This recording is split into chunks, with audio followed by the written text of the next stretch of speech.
Chapter 120, Angel's Airport Pickup by Nine Sister. Early the next day, Su Xianyan was persuaded by Wu Feng to go to the group for work, under the guise of upholding the family business. After Su Xianyan left, Wan Xian, clad only in her sleepwear, gracefully descended the stairs with her long legs, and firmly grasped Wu Feng's ear. "Ouch, eighth sister, what's with the early morning antics?" Wu Feng exclaimed, almost spraying blood from his nose as he turned his head.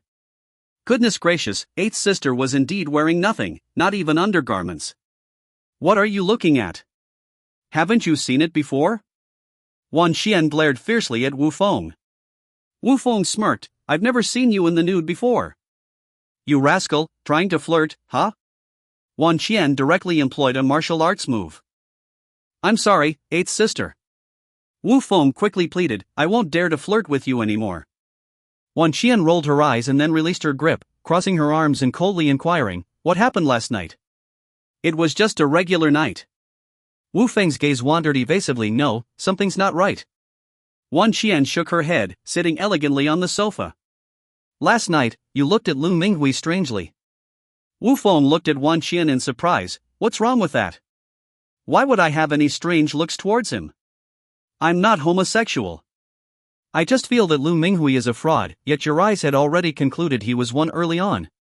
Moreover, you suddenly had Su Xianyan help you manage the company. It's utterly absurd.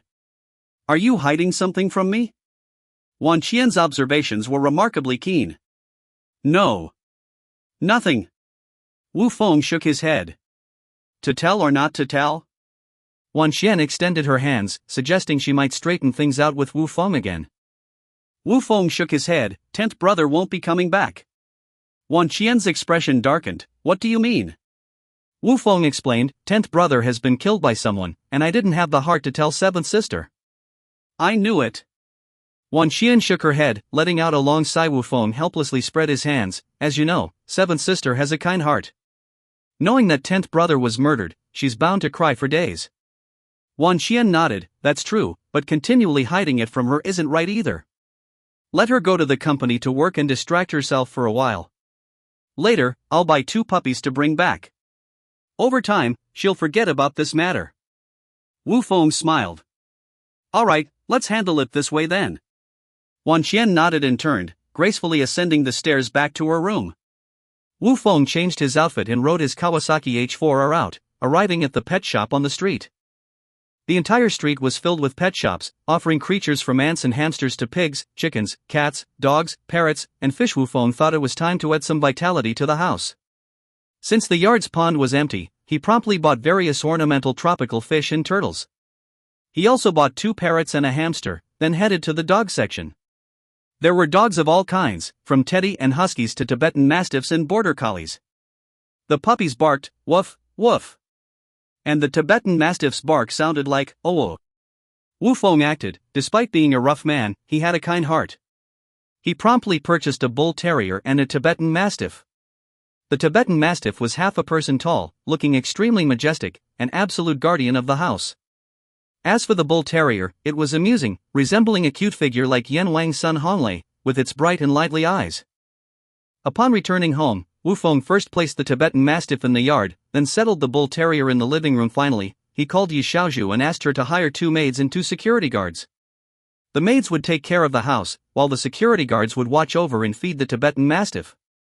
Wu Feng believed that as long as the Tibetan mastiff roared 3 times in the yard, no one would dare to cause trouble near the villa. That night, when Su Xianyan returned home, dinner was already prepared by the maid. Wu Feng handed the bull terrier to Su Xianyan. "Seventh sister, from now on, this little guy will be in your care." Su Xianyan picked up the bull terrier and burst into laughter. "Wow, it's so distinctive looking, especially those cute little eyes, so adorable." "Ha ha ha." Wu Feng laughed. "Don't make fun of it, it won't be happy." As he said this, the bull terrier rolled its eyes at Su Xianyan. "So cute." Su Xianyan exclaimed excitedly, hugging the puppy. "There's a gift in your room." Wu Feng held her shoulder and led her upstairs. "Wow, a hamster." Su Xianyan saw the chirping cutie in the cage, her heart melting. Wu Feng patted her shoulder. "Don't worry, I'll do my best to find 10th brother." "Thank you, little brother, for your concern." Su Xianyan hugged Wu Feng tightly, tiptoed, and kissed him on the cheek. Smack! Wu Feng slapped her perky buttocks. Stop it, the maid is downstairs. Annoying. Su Xianyan's face turned red, shyly turning away. For the next period, Su Xianyan shuttled between the company and home every day. Busy with work during the day, taking care of the two cuties at night, she gradually forgot about Tent Brothers' incident. One morning, Wu Feng received a call from an unfamiliar beauty. Stinky little brother, guess who I am? Wu Feng chuckled, listening to that voice. It must be a celestial descending to earth, my beautiful writer sister. Angel laughed. Stinky little brother, why is your mouth so sweet? Life seems pretty good after the divorce, huh? Of course. Wu Feng said, before, I was fighting like a trapped beast, now I'm back in the big forest.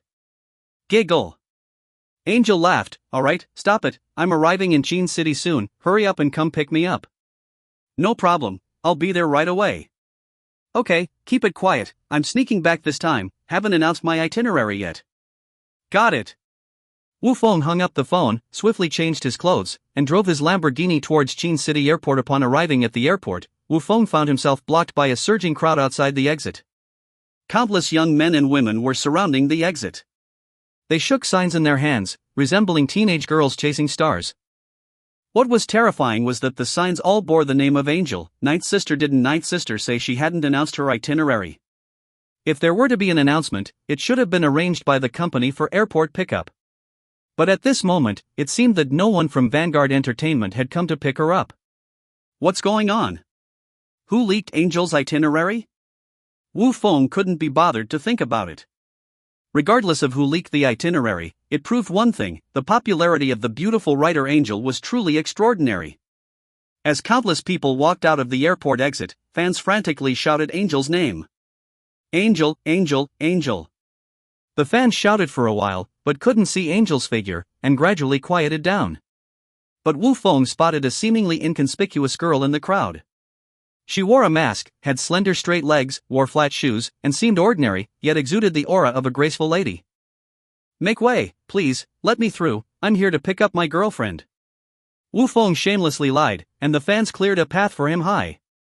With medium-length hair, wearing a white shirt and jeans, Angel waved at Wu Feng. Let's go home. Wu Feng pulled a suitcase with one hand and Angel with the other. It's unclear who did it, maybe it was accidental, but someone yanked Angel's mask off. Then someone shouted, Angel is here. Chapter 121, Defeated Lu Minghui. Look, it's really Angel. It's Angel, she's really Angel. Angel, Angel, Angel. In an instant, all the fans turned their gaze towards Angel and Wu Feng, swiftly converging towards them. Run! Angel shouted loudly, turning around and pulling Wu Feng along. Don't go, Angel. Angel, wait for us. Angel, don't leave. Nearly 100 fans grabbed their luggage and ran to chase after Angel. Fortunately, Wu Feng's car wasn't far away, and the two quickly got into the car. Lock the doors. Angel hurriedly urged Wu Feng. Got it. Wu Feng nodded, locked the car doors, and started the engine. The Lamborghini's engine roared. The crowd caught up, surrounding the Lamborghini and taking out their phones to film. Wow! Wu Feng said, Ninth Sister, your fans are a bit crazy. Angel had already put her mask back on and continued to urge Wu Feng, drive away quickly. Wu Feng shook his head, puzzled. They are all your fans, are you just going to abandon them like this? Let's just go. Angel said, fastening her seatbelt. Beep, beep, beep. Wu Feng repeatedly honked the horn, and the parking lot security immediately came to clear the crowd. Roar! The Lamborghini quickly left the airport and entered the city. It was only then that Angel explained to Wu Feng, I didn't mention my itinerary to anyone. Wu Feng said, I was wondering about that too. Your reception this time was supposed to be arranged by our company, but the company didn't receive any news. Anyway, we've already left, it doesn't matter now. Angel said. Wu Feng asked again, is it really okay to just abandon your fans like this? I have to. Angel shook her head, I didn't put on makeup or change clothes today. If someone takes an ugly photo and posts it online, my reputation as a beautiful writer might be ruined. Ha ha ha. Wu Feng laughed. After all these years, ninth sister, you're still so self-absorbed. Whatever. Angel made a face at Wu Feng. Meanwhile, in the airport, a Ferrari slowly drove away. The driver was Lu Minghui. His female assistant sitting in the passenger seat kept apologizing and explaining repeatedly. I'm sorry, Minghui, I really didn't expect it to turn out like this. Tisk. The Ferrari stopped abruptly. Lu Minghui turned his head, glaring fiercely at the female assistant. What kind of person are you? I. The female assistant trembled all over, unable to speak. Lu Minghui had returned from abroad a month ago. Recently, he had been aggressively pursuing young girls in Qin City, with great success. A few days ago, he set his sights on a few girls, one of whom was Su Xianyan, a host for Quick Sound. Under the advice of his female assistant, he went to Su Xianyan's villa under the guise of finding a lost dog. Originally, he could have won over this female host, but unexpectedly, she was intercepted by her brother. Another girl was Qin City's beautiful writer, Angel. It was the female assistant who noticed Angel's novels, which Lu Minghui stumbled upon. Upon searching for Angel's information, Lu Minghui couldn't control himself. He told his female assistant, I want them all. So, the female assistant infiltrated Angel's fan group and became one of them. She even bribed Angel's close friend to find out her itinerary. Thus, today's fan blockade at the exit occurred. Based on the female assistant's understanding of Angel, Angel would definitely choose to escape first thing, and Lu Minghui's purpose for coming here was to publicly snatch Angel away, arranging a clever encounter between the two. Lunch together at noon, going out together in the afternoon, and then she would be his in the evening. Lu Minghui had already bought 99 roses, and everything was going smoothly. But unexpectedly, some unknown man in a Lamborghini appeared out of nowhere and took Angel away. This completely disrupted all of Lu Minghui's plans. Who is the person driving the Lamborghini? Lu Minghui questioned his female assistant. Trembling with fear, the female assistant shook her head slightly and said, I'm sorry, Minghui, I don't know that person, and he shouldn't be one of Angel's readers. Damn it! Lu Minghui slapped the female assistant's face with a single slap. Ah! The female assistant screamed, covering her reddened face, not daring to say a word. Smack, smack. Angry Lu Minghui slapped the female assistant's face twice more. Don't scream. Lu Minghui slapped her mouth shut, loudly reprimanding her. Yes. The female assistant nodded in grievance, tears falling. The reason she was willing to persist in this job was because Lu Minghui's first woman was her. Ironically, this girl fell in love with Lu Minghui, and couldn't control herself. She firmly believed that as long as she kept waiting by Lu Minghui's side, one day he would realize that she was the best girl. Lu Minghui sat angrily in his seat, pointing at the female assistant's nose. Immediately find out who that person is. Okay, I'll check right away. The female assistant nodded repeatedly, quickly taking out her phone. In the readers group, many photos of Angel at the scene were exposed, and a few of them even captured the car owner's face. The female assistant hurriedly asked, who is the owner of this Lamborghini? Does anyone know? Immediately, a local reader replied, don't you know this person? It's Cold Wind from Quick Sound.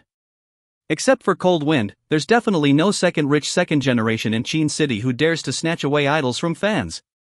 Oh no, I guess Angel is going to date Cold Wind. The female assistant quickly searched for Cold Wind on Quick Sound, and when she found him, her face immediately fell. How is it? Lu Minghui asked impatiently. I found it, the female assistant said. This person is called Cold Wind, a rich second generation on Quick Sound, and it seems like he also knows Su Xianyan. Lu Minghui snatched the phone from the female assistant. After watching Cold Wind's videos for a few days, his neck turned red with anger. This Cold Wind was the bastard who ruined his good deeds last night. Ding dong. A message came from the readers group. Advice to male comrades, give up on chasing Angel early, Cold Wind's moves are unparalleled. Forget it, I heard that a rich second generation drove a Ferrari to pick up Angel today, but when he saw Cold Wind's car, he didn't dare to move. What's the use of a Ferrari? A Lamborghini can be sold after 5 years to buy a new Ferrari. After seeing these comments, Lu Minghui's mouth began to twitch with anger. Being intercepted by this Cold Wind twice, he endured it. But damn it, even in such a small readers group, there are still people dissing him, saying Ferrari is not as good as Lamborghini.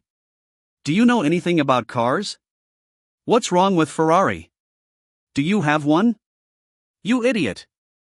Furious Lu Minghui immediately retorted in the group. Ding dong! The administrator has kicked you out of the group chat. Smack!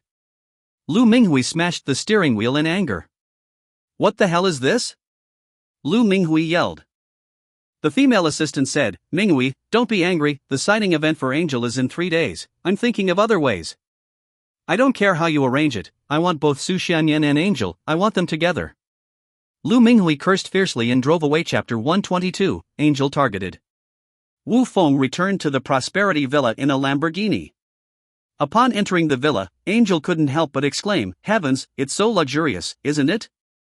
Wu Feng smiled, this will be your home too from now on. Make sure to visit often when you have the time. Angel nodded and stepped into the living room with small, delicate steps. Woof woof woof. The bull terrier lying on the ground barked at Angel. So adorable. Angel squatted down, lifting the puppy in her arms. Little brother, what's the name of this puppy? She asked. He's called Little Lei Lei, Wu Feng chuckled. Little Lei Lei? Angel furrowed her brow, why does that remind me of Sun Honglei? Ha ha. Wu Feng laughed, it's a tribute to brother Honglei. Angel asked, surely, it was Sister Nian who came up with this name? You guessed it. Wu Feng handed the suitcase to the nanny and hurried to pour hot water for Angel. Taking the cup, Angel sat down comfortably on the spacious sofa. This sofa is so comfortable. Angel patted beside her, come, sit together. Alright, Wu Feng nodded, sitting beside Angel, with a gap of half a person between them. Angel patted the sofa again, darling, come sit over here. Okay, Wu Feng nodded, moving closer to Angel, feeling somewhat uneasy. Angel, however, was not reserved at all. She grabbed Wu Feng's arm and leaned against his shoulder.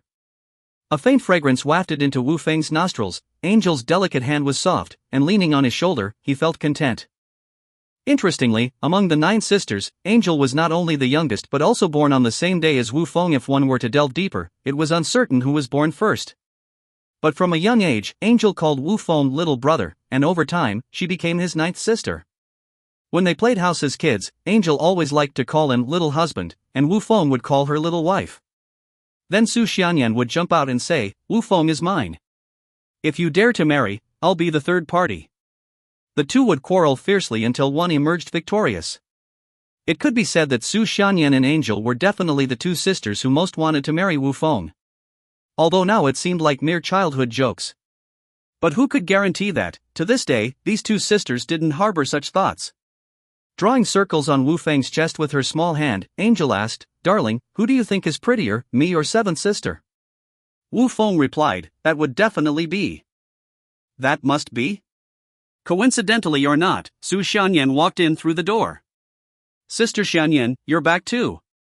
Angel smiled, deliberately getting closer to Wu Feng. If little 9 is back, then of course, big sister is back too. Su Xianyan wasn't shy either, she directly approached Wu Feng's side, also holding onto his arm. Little brother, why don't you tell us, who is prettier, me or little 9, she demanded. Yes. Angel nodded, also pressing Wu Feng for an answer. Ha ha. Wu Feng showed an extremely awkward smile. He knew these 2 sisters too well. If he said Angel was prettier, Su Xianyan would immediately straighten him out. If he said Su Xianyan was prettier, Angel would turn away and probably not talk to him for 3 days. This was simply a dilemma. Angel urged, hurry up and say. Say it. Su Xianyan was ready to pinch Wu Feng. Wu Feng quickly spoke up, certainly, the eldest sister is the most beautiful, because she is the oldest. Angel rolled her eyes, that's not what I asked. Smart move.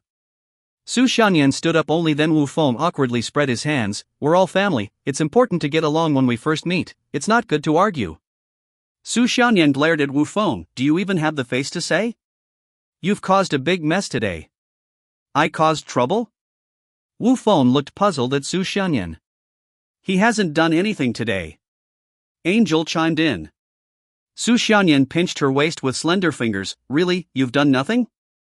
I brought little 9 home. Wu Feng said, is that causing trouble? Yes. Su Xianyan nodded. Oh no. Angel slapped her forehead as if she remembered something. What's going on? Wu Feng looked puzzled at the two sisters. Su Xianyan said, "Look at Kuai-yin, you, Qin City's #1 handsome guy, are trending again." Wu Feng and Angel both opened their phones. One of the trending topics in Qin City was Qin City's #1 handsome guy, Lang Feng, picking up the beautiful writer Angel from the airport. Envy of countless fans, the video showed Angel pulling Wu Feng away from the airport. Many marketing accounts had already started to fabricate their relationship. Some even said they were secretly in love, with today's evidence of their secret affair being exposed. "Now do you understand why I came back?" Su Xianyan hugged her shoulders, looking coldly at the two. "We understand." Wu Feng nodded. Angel just stuck out her tongue, looking innocent. Su Xianyan shook her head, pointing at Wu Feng. "I've never seen such an irresponsible boss like you." "Seventh sister, don't be angry." Wu Feng got up and sat beside Su Xianyan on the sofa. "Humph."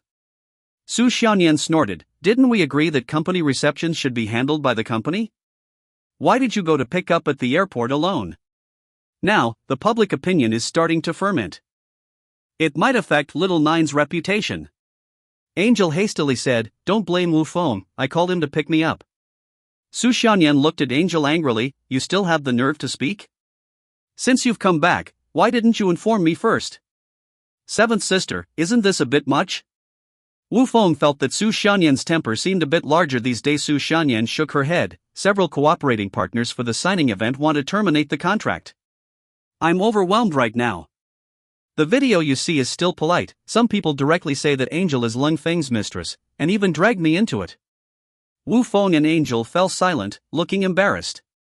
Finally, they understood why Su Xianyan was so angry as soon as she came home. Angel said, "Then, should I clarify this matter now?" Su Xianyan shook her head. "The key issue now is not clarification, but someone is deliberately fueling the flames behind the scenes." Wu Feng hurriedly asked, "Do you mean someone is intentionally slandering little Nine?" "Yes." Su Xianyan nodded. "From the airport to home, only a little over an hour has passed, but the matter has escalated so quickly, there must be a problem. Especially those water armies, their words are too vicious, enough to anger people." Wu Feng said, "I'll post a video to clarify first, and we'll discuss the rest later." "That's all we can do." Su Xianyan nodded. Feeling relieved, Wu Feng took out his phone and immediately filmed himself with the two sisters. "Everyone, I want to explain, Angel and Su Xianyan are both my sisters. The rumors online about our complicated relationship are all malicious slander, and I will hold them legally accountable. Furthermore, I hope the majority of netizens won't spread rumors." Just after the video was posted, countless netizens replied, "Why are you still pretending? Isn't every tycoon keeping a mistress and saying it's their goddaughter? You scumbag Lung Feng, I've seen through you, you're just a philanderer. I've seen it on Site 91, the video of you three together. I suggest Kuai-yin bans you all. Shameless, vulgar, what brother and sister, it's just chaos." Chapter 123, AI Face Swap Short Video. Upon seeing these comments, Wu Feng felt overwhelmed. The netizens in this comment section were exceptionally vicious. The problem was, what's with the phrase exercising together? Why did it sound like they were treating him like a little pig? Wu Feng clicked on this comment and found that many people were asking for the license plate number of the car from this netizen. Out of curiosity, Wu Feng opened the website provided by the commenter. Unbelievably, it was indeed a very explicit video, the kind that could make a movie with just 3 people. What was terrifying was that he was the male lead. And the female leads were his two sisters, Su Xianyan and Angel. This was too much, wasn't it? Wu Feng was baffled. Why were there videos of things he clearly hadn't done? "What are you looking at?" Su Xianyan noticed Wu Feng's abnormal expression. Angel reached out. "Let me see your phone, what was that sound just now?" Wu Feng became even more embarrassed and quickly waved his hand, shaking his head. "It's nothing, just a joke." Seeing that Wu Feng could cover it up, the two sisters became even more curious. "Give me the phone." Su Xianyan looked at Wu Feng with a sharp gaze. "I also want to see." Angel showed an eager expression. "No. Can't." Wu Feng decisively shook his head in refusal. If these two sisters saw this video, it would be a big trouble. However, the two curious sisters couldn't resist, and they directly reached out to snatch Wu Feng's phone. "Give it to me." Su Xianyan pounced on Wu Feng. Meanwhile, Angel tried to tickle Wu Feng's ticklish spot with all her might. Wu Feng couldn't withstand such an attack and his phone was snatched away. But he had locked the phone screen. There must be something wrong. Angel pouted, looking displeased. It's nothing. Wu Feng shook his head. Su Xiaonian put her hands on her hips, pointing at Wu Feng. Stinky little brother, I advise you to unlock it for me now. Not unlocking it. Wu Feng shook his head. Little nine, let's do it. Su Xiaonian waved her hand, and the two sisters directly sat on Wu Feng, forcibly pressing his fingers on the phone screen. Then the phone unlocked, and the two of them curiously opened the video. Angel looked embarrassed. You actually watch this kind of stuff? It's so dirty. Feng Di, how could you? Are you looking at them like you look at your sisters? Su Xiaonian looked displeased. As they watched, the expressions on Angel's and Su Xiaonian's faces suddenly changed. This. Su Xiaonian and Angel locked eyes, both of them widened their mouths, and then they simultaneously looked at Wu Feng. Wu Feng looked embarrassed and quickly shrugged, indicating it had nothing to do with him. Su Xiaonian asked Wu Feng, how did we end up in the video? How did you become the male lead? Angel shook her head and said, no, we never did such things. Wu Feng still didn't speak, looking at his two sisters helplessly. The sounds of the two girls' voices kept coming from the phone screen. Unconsciously, both Angel and Su Xiaonian's faces turned red. AI face swapping. Suddenly, Angel and Su Xiaonian spoke simultaneously. Exactly. Wu Feng nodded. At first glance, due to the few close-up shots of the faces, it was hard to spot any issues with the video. However, upon closer observation, one would notice that the expressions of the male and female leads were very stiff, clearly not human. How shameless! Angel said indignantly. Is this even human behavior? Su Xiaonian angrily slammed the phone on the table. Wu Feng closed the short video and then stood up, saying, 7 sister is right. Someone has targeted 9 sister, dragging me and 7 sister down as well. Su Xiaonian decisively said, we need to report this to the police. Absolutely, this is outrageous. Angel's eyes turned red with anger. She had never been slandered like this before. I'll go find the culprit. Wu Feng took his phone and went upstairs to his room. For a hacker, extracting information from the internet was as easy as pie. Wu Feng logged into the short video website on his computer, bypassed to the backend, and found the phone number of the video uploader. Then, he traced this person through the phone number, who turned out to be a foreign student living abroad.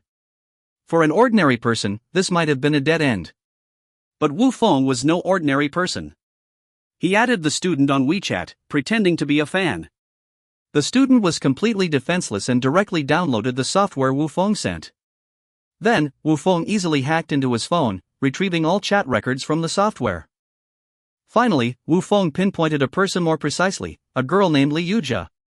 Through the chat records, Wu Feng quickly defined the relationship between the two. Li Yujia was the goddess in the eyes of this student, who was himself a bootlicker. Li Yujia asked him to help swap faces in a video. The bootlicker immediately agreed, and that's how this video came to be. Though this guy was just an accomplice, Wu Feng wouldn't let him off lightly. He first invaded the student's photo album. To Wu Feng's astonishment, this guy actually took selfies without wearing clothes, showing his face. A man with such a hobby? Without a second thought, Wu Feng uploaded his short videos to the website he frequented, using the student's account. Of course, Wu Feng also deleted the video about him and his two sisters with AI face swapping. The clueless student, still using the software Wu Feng gave him, was watching short videos. Thinking he knew a bit about hacking, he believed he wouldn't be tricked by anyone. Until he logged into that short video website again. The student was instantly frightened. How did his video end up on the internet? The comments section was full of ridicule towards him. Oh my god. The student began to doubt his life choices and quickly tried to delete the video. However, the system unexpectedly told him he couldn't delete it. Ding dong, ding dong, ding dong. Messages kept popping up on WeChat. Why did you upload your own video to 91? Bro, aren't you going too far? I didn't expect you to be like this, but the comments section is right, you're a joke. The student completely collapsed when he received the last message from his goddess Li Yujia. He quickly replied to Li Yujia, Goddess, let me explain, I didn't upload it myself. Li Yujia replied, You didn't upload it yourself? Are you saying ghosts did it? Sarcastic expression. The student sent 3 crying emojis in a row. I really don't know what happened. You're too naive, don't contact me again in the future. Liujia sent a message, accompanied by a disgusted expression. The student hurriedly replied to Liujia, but WeChat prompted that she had already blocked him. Ah. The enraged student smashed the keyboard on the spot. And this was just the beginning. There was a knock on the door at home. Who is it? The angry student went to open the door. To his utter disbelief, there were 7 or 8 thugs from a local gang standing outside. They immediately put a sack over his head right then and there. Hit him. In front of his own door, the student was beaten into a disabled person. Wu Feng quickly found the girl named Liujia. She was in the country, so dealing with her didn't require the complexity of dealing with the foreign student. He directly searched on the intranet and found all her detailed information. Liujia was also a student studying abroad and had returned to work in the country this year. With a degree from a mediocre university and decent looks, she successfully entered the Li Group, one of the 4 major families in Qin City, working there. The Li Group was financially powerful and had deep connections. But the question was, Wu Feng had no connection whatsoever with the Li Group. Why would they target her? Wu Feng carefully sifted through Liujia's chat records. The truth was revealed through her actions. Most of Liujia's chat records were about fishing for backup boyfriends. However, Wu Feng discovered that this woman had joined Angel's book club group not long ago. Not only that, she also interacted fervently with the fans in the group. What was even more alarming was that she had become friends with one of the administrators. It was this administrator who leaked Angel's schedule to Liujia. The truth was right in front of him. Liujia was the mastermind behind this public opinion manipulation, but the question was, what was Liujia's motive? Why would she do this? Wu Feng was puzzled. At this moment, there was a knock on the door. Little brother, come and take a look at something. Su Xianyan's anxious voice came from outside the door. What's wrong? Wu Feng got up to open the door. Su Xianyan was so anxious she was almost in tears. That video has gone viral. What? Wu Feng was instantly surprised. He unlocked his phone and opened Quyin, only to find that many local marketing accounts were hyping up a topic, Cold Front's group activity. Obviously, Quayin's issue was even more troublesome. There was no time to deal with Liujia anymore. Wu Feng returned to his computer and took some time to bypass Quayin's backend. Soon, he found out that all these marketing accounts were from a company called Fengshan Network. This company not only marketed and hyped up topics, but also crazily boosted the traffic of videos. In other words, these so-called hot topics were bought with money by these people. Moreover, this company also hired a large number of paid posters to invade Cold Front's comments section. The vast majority of malicious attacks came from these people. While querying their location, Wu Feng also contacted the person in charge of the company. Soon, Li, the person in charge of Fengshan Network, added Wu Feng as a friend. Li, hello, I'm the person in charge of the company. Is there anything I can help you with? Smiling emoji. Wu Feng immediately sent a message, Mr. Li, I'm Cold Front from Quyin. Please stop all your illegal infringement activities immediately. Li, I don't know what you're talking about. Questioning emoji. Wu Feng said, there's no need for you to play dumb. I'm willing to negotiate with you properly now. This is called diplomacy before war. Li, are you crazy? I don't even know what you're talking about. Are you threatening me? Hilarious. Laughing emoji. Fine, since that's the case, let's meet offline. Wu Feng replied. Li, don't give me that nonsense. Since my last name is Li and I dare to start a company, I've never been afraid of anyone. Do you think you can threaten me with just your words? Dream on. Just wait. Wu Feng replied with just 2 words. Li, idiot, go play by yourself. Before Wu Feng could reply, the person had already blocked him.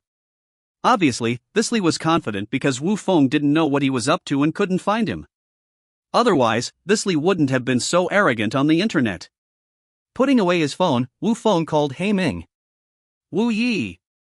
He Ming hurriedly said on the other end of the phone, I just wanted to tell you something, on Quyin. I've already found the troublemaker on Quyin. Wu Feng said that's great, Wu Yi, you're amazing as always. Just give me your orders. He Ming said. I'm giving you a location now, take some men there. Wu Feng said. No problem. He Ming decisively replied. After hanging up the phone, Wu Feng hurriedly went downstairs to the living room. One sister was shooting a video to clarify, while the other was making a phone call. I'm going out for a bit, I'll be back soon. Wu Feng called out and hurriedly left the house. He rode his Kawasaki H4R and drove on the main road in the city.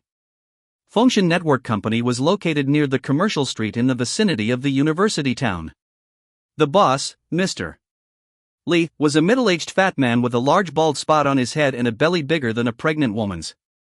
There were 12 people in the company, and 2 girls were involved with him. In the company, the 9 male employees worked hard every day. The 2 girls did makeup, drew eyebrows, and brushed videos, ostensibly doing market research. Mr. Li sat in his office, feeling a bit uneasy after the WeChat conversation just now. He was a little worried that if the other party was really cold front and came to his door, things would be a bit troublesome. He quickly called his niece, Li Yujia. Hello, second uncle, what's up? On the other end of the phone came Li Yujia's impatient voice. Are you sure nothing will go wrong with what we're doing? Mr. Li asked. Li Yujia laughed. Second uncle, don't worry. We're doing things for the Li Group. Look at the entire Qin city, who dares to oppose the Li Group? That's true. Mr. Li nodded slightly, feeling reassured by his niece's words. Li Yujia asked again, what's wrong on your end? Any trouble? Mr.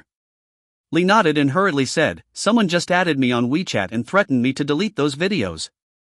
I'm afraid. I understand what you mean. Li Yujia said, you're afraid someone will come after you? Yes. Mr. Li nodded.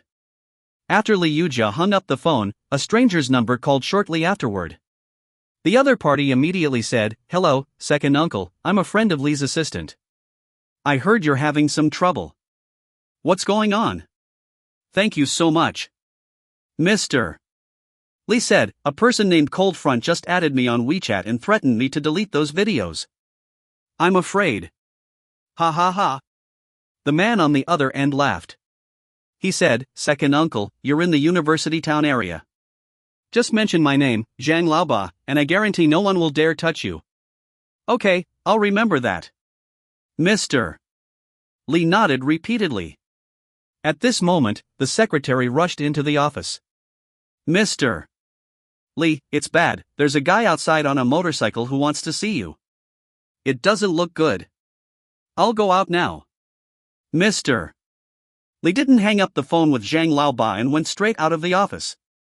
At the company's entrance, a man wearing a helmet and carrying a baseball bat walked in. It seems he's here. Mr. Li secretly rejoiced that the phone call just now wasn't in vain. Zhang Laoba immediately said, turn on the speakerphone, and I'll talk to him. All right. Mr. Li nodded and turned on the speakerphone, placing his phone on the desk. Young man, Zhang Laoba from the university town has something to say to you. The man took off his helmet and directly threw the phone into the trash can. This person was naturally Wu Feng. Chapter 125, Mr. Li's trembling encounter. Who are you? What do you want? Mr. Li quivered, pointing shakily at the figure before him. We just communicated on WeChat not long ago. Now you claim not to recognize me? Wu Feng retorted with a cold sneer. It's you? Mr. Li's face instantly paled with fear. Already timid by nature and burdened by guilt, encountering someone at his door now, he couldn't pretend not to be afraid. At this moment, a voice emanated from the trash can. Wu Feng, isn't it? Listen up, I'm Zhang Laoba from the university town. Wu Feng turned to the trash can, disdainfully remarking, you're only fit to reside in the trash. Are you looking for trouble? How dare you speak to me like that? Zhang Laoba from the trash can roared in defiance without a word. Wu Feng kicked over the trash can. On the other end of the phone, Zhang Laoba heard a commotion. Damn it, just you wait, Cold Front. Zhang Laoba raged. Beep beep beep. A busy tone sounded from the phone. Wu Feng quickly approached, locking eyes with Mr. Li. Don't make a fuss. Mr. Li still pointed at Wu Feng, feigning bravery. Wu Feng coldly snorted, seizing Mr. Li's finger directly. Snap, a crisp sound as Mr. Li's finger was snapped. Ah! Mr. Li screamed, falling to his knees in agony. Several employees stood up one after another, witnessing this horrifying scene. Who are you? What's going on? Let go of our boss. Don't play the rogue here, there are more of us than you. You'll be the one at a disadvantage. Wu Feng turned his head, his gaze sharp and terrifying, directed at the employees present. Immediately, those who had been clamoring fell silent, seeing in Wu Feng's eyes not just anger but also a terrifying aura. Not to mention someone like Wu Feng, even a casual street thug would be too intimidating for them to provoke. Until this matter is resolved, no one is leaving. Wu Feng's voice was icy as his piercing gaze fell on each individual. Mr. Li's secretary immediately cowered on the ground, tears streaming down her face. The male colleagues were even more paralyzed, standing like statues, allowing the other party to act as they pleased. Wu Feng lowered his head, addressing Mr. Li, I'll ask you again, were you involved in the recent incidents? No, it's not me. You've got the wrong person. Mr. Li shouted in anger. He knew very well that if he told the truth, his fate would be a gruesome one. However, Mr. Li didn't know that Wu Feng was even more ruthless towards those who lied. Snap. Another crisp sound as Wu Feng directly snapped Mr. Li's wrist. Ah. Mr.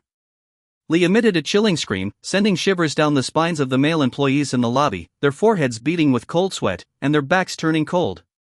The female assistant, who had just been quietly weeping, stealthily reached for her phone to call the police. Wu Feng immediately noticed and said, "Call the police? Let's see who the police catch first, you or me." The female assistant dropped her phone in fright. Though Wu Feng didn't spell it out, she understood. They were being targeted because of their malicious actions on Qian. Even if the police came, they wouldn't intervene. But, witnessing their boss being tortured like this, could they bear it? Wu Feng spoke again, "All of you, sit back at your computers. You have 10 minutes to delete all videos related to me, or your fate will be worse than Li's." The employees dared not utter a word and quickly returned to their computers to work. Wu Feng sat down, casually placing his foot on Mr. Li's head, then took out his phone and opened Qian. These fellows were quite efficient. In no time, all relevant videos were deleted. It proved that while some matters could be resolved with money, others were better resolved with fists. Wu Feng put away his phone and once again stared at Mr. Li on the ground, asking, "I'll ask you again, were you involved?" Mr. Li shook his head repeatedly, "It wasn't me. I really don't know what's going on. They must have messed up on their own. Give me a chance to be a good person." Wu Feng sneered and without a word, directly snapped the man's elbow. Snap. Ah. Mr. Li's screams were horrifying, akin to the slaughter of a pig during Chinese New Year. In the midst of the screams, Mr. Li shouted again, "I admit it, it was me who did it." Suddenly, Wu Feng laughed, releasing Mr. Li's arm. "Mercy, mercy, mercy." Mr. Li pleaded repeatedly, his whole body drenched in sweat. Mercy? Wu Feng shook his head slightly, drawing out the military knife he carried with him. The blade gleamed like a snowy peak, emitting a bloodthirsty light. Terrified already, Mr. Li trembled uncontrollably. "Have mercy, sir, have mercy. I'm scared to death." Mr. Li pleaded with all his might, his legs beginning to shake. Wu Feng slowly scraped his nails with the knife, his movements elegant and refined. But in Mr. Li's eyes, it resembled the scythe of death even more. Mr. Li wiped his nose, his voice trembling as he said, "Brother, you're still young. Using a knife to harm someone will land you in jail. Do you think I'm afraid?" Wu Feng questioned. "I." Mr. Li's mucus reached his mouth, "You're not afraid. You're a hero, a great man. Ha ha ha." Wu Feng laughed and threw his military knife directly at Mr. Li's crotch *clang*. The knife hit the wooden floor, lodging between Mr. Li's legs. Ah!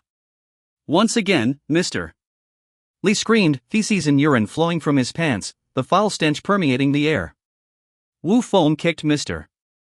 Li aside, then squatted down to pick up the knife.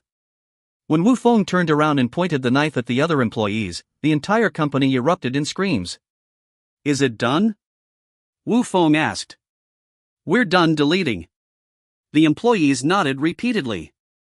Wu Feng nodded in satisfaction, then looked at Mr. Li on the ground again. Speak. Who ordered you? Mr. Li trembled all over, trying to speak but his teeth kept chattering. TSK. Outside the company, sharp braking sounds were heard. 2 Wuling vans drove up, and when the doors opened, dozens of burly men stepped out of each vehicle. Brothers, let's go. Zhang Laoba, holding a baton, led the way into the Fengshan Network Company. When Mr. Li saw Zhang Laoba, it was as if a believer had seen a Buddha. Laoba, you finally came. What's going on? Zhang Laoba looked puzzled. How come in just a short while, Mr. Li had been so thoroughly played? Why does it smell so bad? Who the hell is peeing and pooping all over the place? Damn it, it's making me sick. Zhang Laoba's little brothers covered their noses, looking disgusted. At this moment, Zhang Laoba noticed that Mr. Li seemed to have wet himself. And the one who scared Mr. Li into doing so was this cold front. Chapter 126, Wrathful Assault on the Fengshan Network Company. Zhang Laoba's eyes widened like a pair of gigantic bulls, glaring fiercely at Wu Feng. Is this your doing, punk? Wu Feng remained silent, casting a cold glance at Zhang Laoba. With merely 20-some people on the other side, they were not enough for him to even bother with. But it was ridiculous that they dared to come and threaten him? Wu Feng inquired, who's your boss? My boss is the mad dog from the university town. Zhang Laoba boasted, pounding his chest. What are you going to do about it? Never heard of him. Wu Feng shook his head. Damn it! Zhang Laoba cursed, his henchman also furious, directly encircling Wu Feng. You little punk, you really don't know the immensity of heaven and earth. Not knowing our boss is one thing, but not even knowing our boss's boss? If you don't know the mad dog from University Town, do you dare to come here and stir up trouble? Are you seeking death? Zhang Laoba pointed his baton at Wu Feng. Kid, let me introduce you to someone. Our boss's boss is called Mad Bull. Wu Feng chuckled, it seems none of your bosses are actually human. Ah! Zhang Laoba exploded in anger. Just for that, I'm going to break both your legs. Boss, should we take him outside for a beating or do it here? I hit hard. Let me go first, don't stop me. No more nonsense. My machete has been itching for action for a long time. The thugs kept yelling, displaying their true thuggish nature. Mr. Li, who had crawled up from the ground, tremblingly said, Laoba, take him outside and beat him until he defecates and urinates. I understand. Zhang Laoba nodded, then addressed Wu Feng. Kid, come out and talk. Wu Feng smiled and countered, based on what? Are you even worthy of me coming out? You bastard. Zhang Laoba roared. Brothers, let's take care of him right here.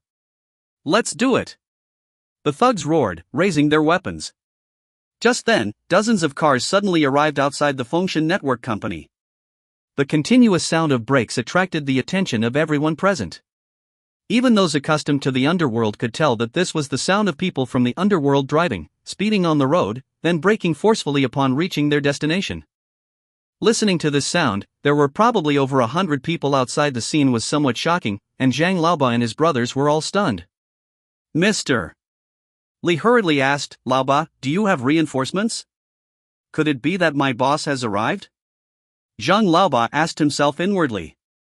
The only person he could think of was his big brother, Mad Dog. After all, in the university town, there were only 2 famous figures, Ma Yunlong and Mad Dog. Ma Yunlong was currently as timid as a turtle, not daring to speak loudly to anyone. But the problem was, Zhang Laoba hadn't even told his big brother about this matter. To him, it was just a trivial matter that he could handle on his own. Perhaps it was his assistant, Li Yujia, who contacted his big brother, fearing that things would go wrong. It must be it, Zhang Laoba nodded silently, finding excuses for his thoughts.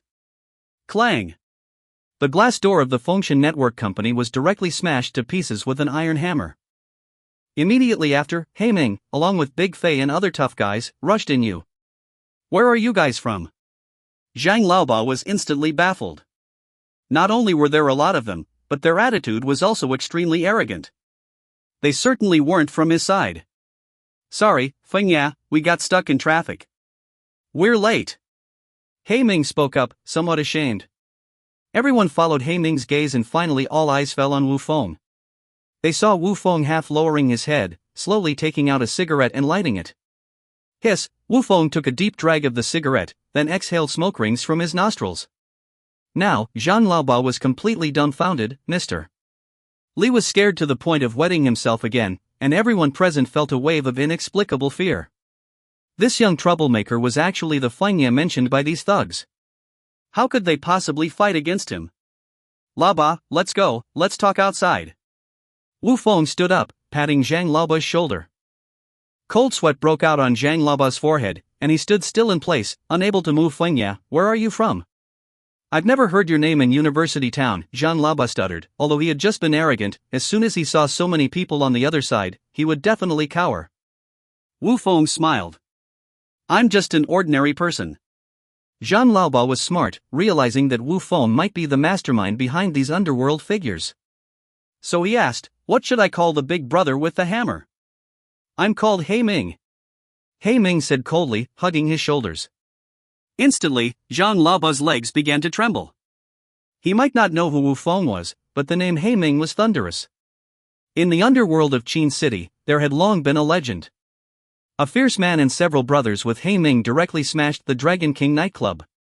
Who that fierce man was, few knew.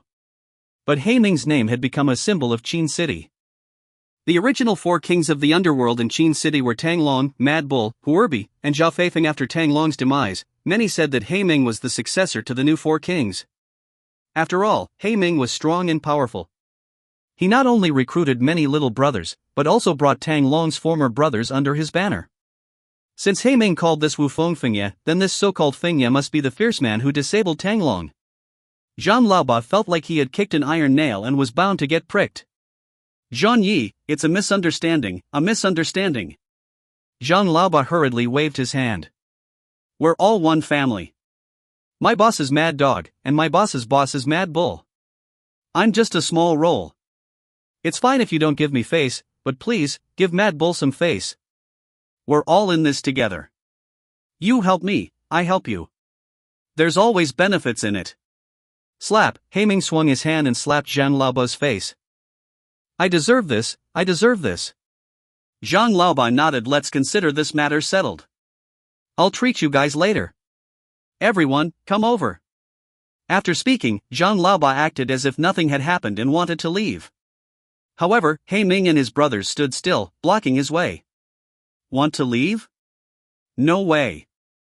Zhang Laoba asked softly, Zhang Yi, what is this? He Ming lifted the iron hammer and without a word, smashed it directly onto Zhang Laoba's foot. Ah! Zhang Laoba let out a deafening roar, his entire foot was crushed flat. At this moment, Wu Feng pinched out his cigarette, lit another one, and while walking out the door, said, don't let anyone in the company go unpunished. Yes, Feng Ye.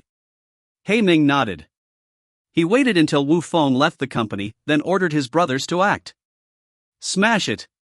Go for it! Nearly 100 thugs roared, crazily smashing the company. Seeing people fighting and things being destroyed. The entire Fengshan Network Company was in chaos, screams echoing non-stop. Chapter 127, The Disruption Caused by Mad Dogs. Upon leaving the company, Wu Feng leaned against his motorcycle in a tranquil manner, cigarette dangling from his lips. After about 15 minutes, He Zhan emerged from the network company with a group of comrades. The disheveled Zhang Laoba and Manager Li, reduced to pitiable states, were dragged out. Begging for mercy, Master Feng, spare us. They knelt and pleaded incessantly. Wu Feng remained silent, merely observing Manager Li and Zhang Laoba quietly. The two trembled in fear, and in the next moment, simultaneously uttered the name Li Yujia. It's Li Yujia, she instructed us to act, they exclaimed. Yes, it was all at Li Yujia's behest, spare us. Continue the beating, Wu Feng said, extinguishing his cigarette and riding away on his motorcycle. As Wu Feng rode off into the distance, the wails of Manager Li and Jean Laba echoed incessantly. On the way back, Wu Feng received a call from Sister 7, Su Xianyan phone, where are you? It's almost noon. I went to negotiate with the company behind the scenes, Wu Feng replied. It was you? Su Xianyan exclaimed in surprise. All the hot searches disappeared just now, and all the videos were deleted. Indeed, it was me, Wu Feng nodded. Are you all right? How did the negotiation go? Su Xianyan inquired further. Wu Feng smiled, it was just a simple conversation, they were very accommodating and agreed to delete unconditionally. That's good then. You don't need to go home. We're already out. Let's meet at the Hot Pot restaurant in the city center. Su Xianyan suggested. All right.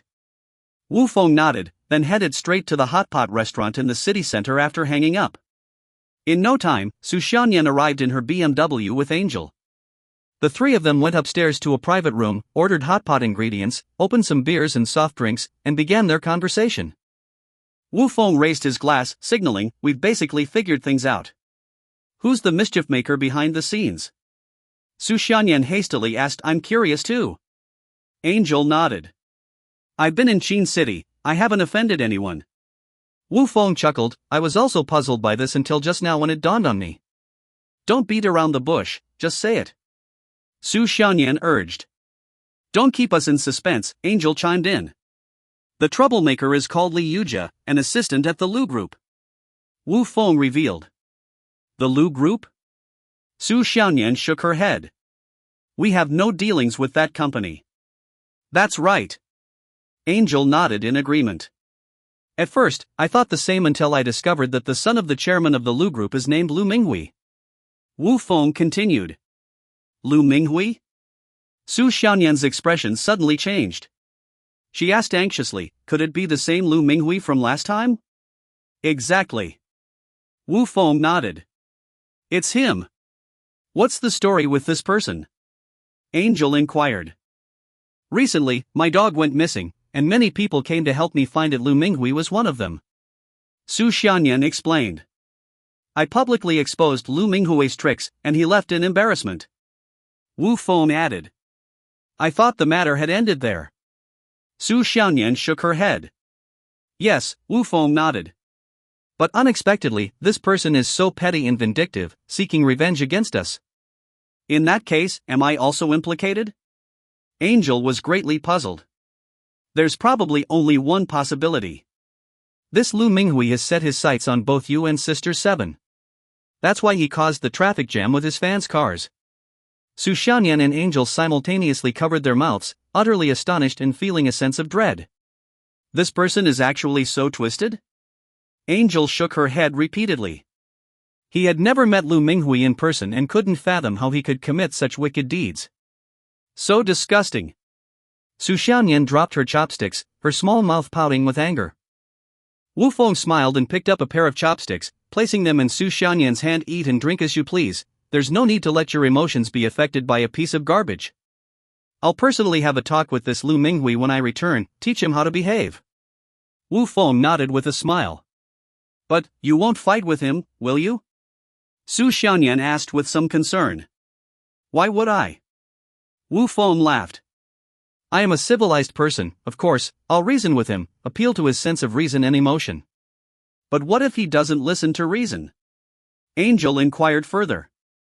Ha ha ha. Wu Feng laughed.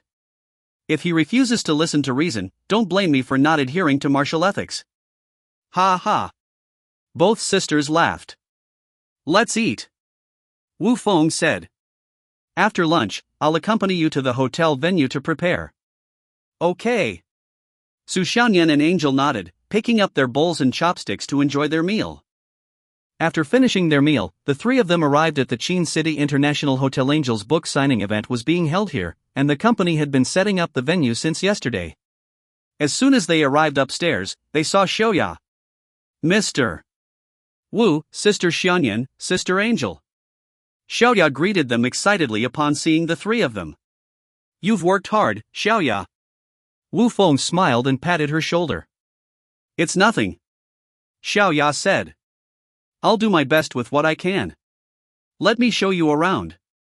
Okay. The three nodded, and Xiaoya led the way, introducing the arrangement of the entire event to them one by one. Later, the four of them arrived at the lounge. Xiaoya mentioned the current difficulties the company was facing.